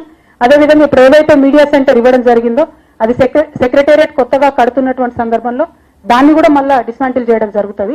కాబట్టి ఎప్పుడైతే కొత్త సెక్రటేరియట్ నిర్మాణం జరుగుతుందో అందులో తప్పకుండా మా ఆడపిల్లలకు ఒక రూమ్ కావాలని చెప్పి గౌరవ ముఖ్యమంత్రి గారిని నేను రిక్వెస్ట్ చేసి తప్పకుండా మీకు ఇప్పించే ప్రయత్నం 100కి 100% చేస్తానని చెప్పి ఈ సందర్భంగా నేను తెలియజేస్తా ఉన్నాను.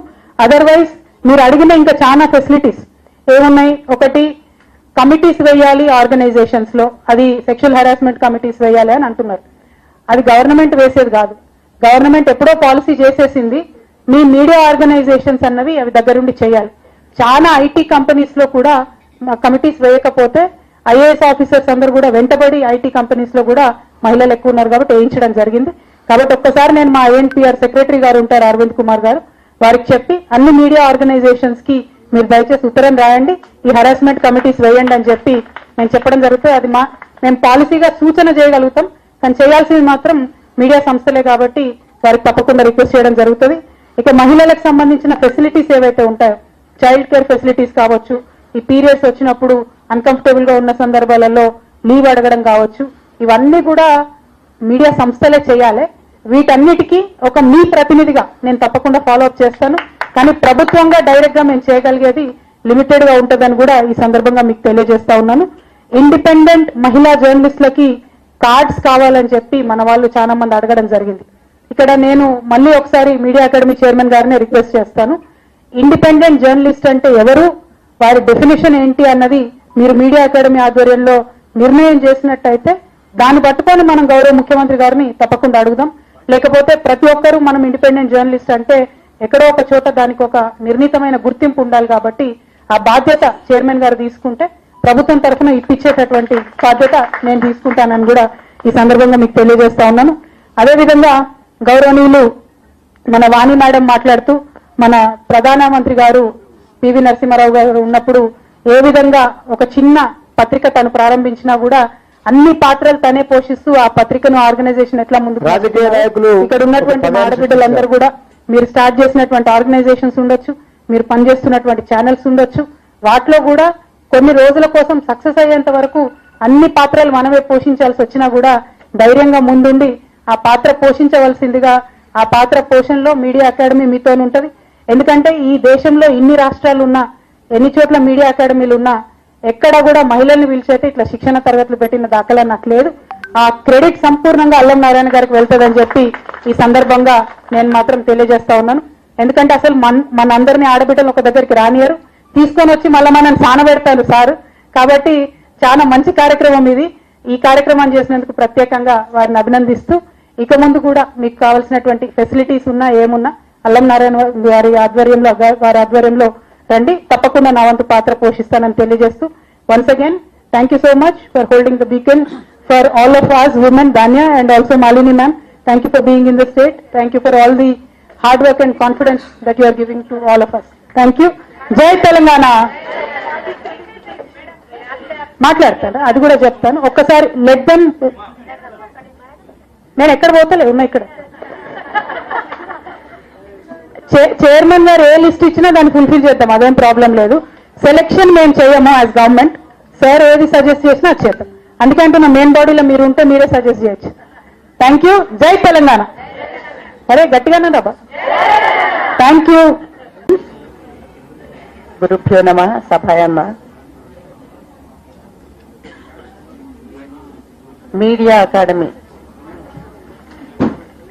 ట్రైనింగ్ ప్రోగ్రాం నిన్న నుంచి అందరూ ఇక్కడ జరుపుకుంటున్నాం. మనం నిజంగా ఇది చాలా అభినందించదగ్గ విషయం. దీనికి ఇచ్చేసిన కవిత గారు ఒక అంతరించిపోతున్న ఒక మంచి తెలంగాణ అస్తిత్వాన్ని తెలిపే బతుకమ్మ పండుగని మళ్ళీ దాని ద్వారా జాగృతం చేసి జాగృతి సంస్థ ద్వారా తెలంగాణ పోరాటంలో ముఖ్య పాత్ర పోషించిన సిస్టర్ కవిత గారికి, అట్లాగే ఇప్పటిదాకా మీతో వాళ్ళ అనుభవాలను పంచుకున్న మాలిని సుబ్రహ్మణ్యం గారికి, అలాగే ధన్య రాజేందర్ గారికి, ఇప్పటిదాకా మాట్లాడిన స్వేచ్ఛ గారికి, ఇంకా మిగతా సోదరులకు అందరికీ నిన్న నుంచి మీరు ఈ వర్క్ షాప్ లో అనేక విషయాలు చర్చించుకున్నారు. ఒక 30-40 ఏళ్ల క్రితం మేము మీ ఏజ్ లో ఉన్నప్పుడు, మేబీ చిన్నపిల్లలున్న చాలా మంది ఇక్కడ,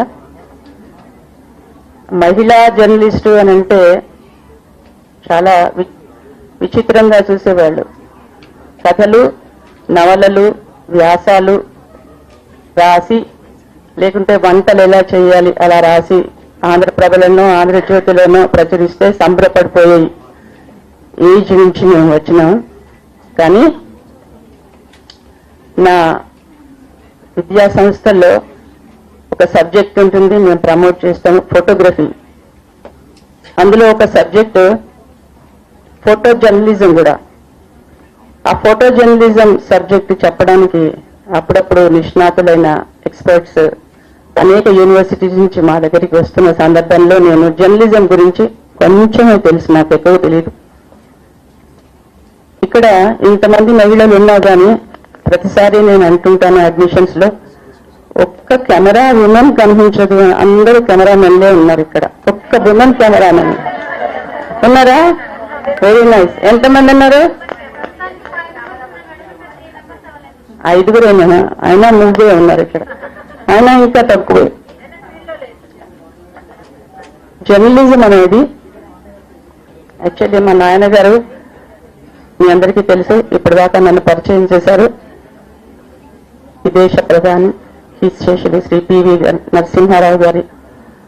తను ప్రాక్టీస్ చేస్తున్న లాయర్ కూడా, అంటే అడ్వకేట్ గా ప్రాక్టీస్ చేస్తుంటే ఇష్టం కాలేదు ఆయన, తను వదిలేసి ఆయన జర్నలిజం స్టార్ట్ చేసినారు, కాకతీయ పత్రిక అని.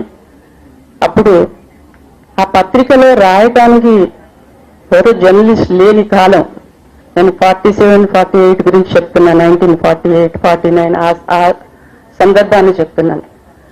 అన్ని కలం పేర్లతోని తనే కాలం రాసేది, తనే కథలు రాసేది, తనే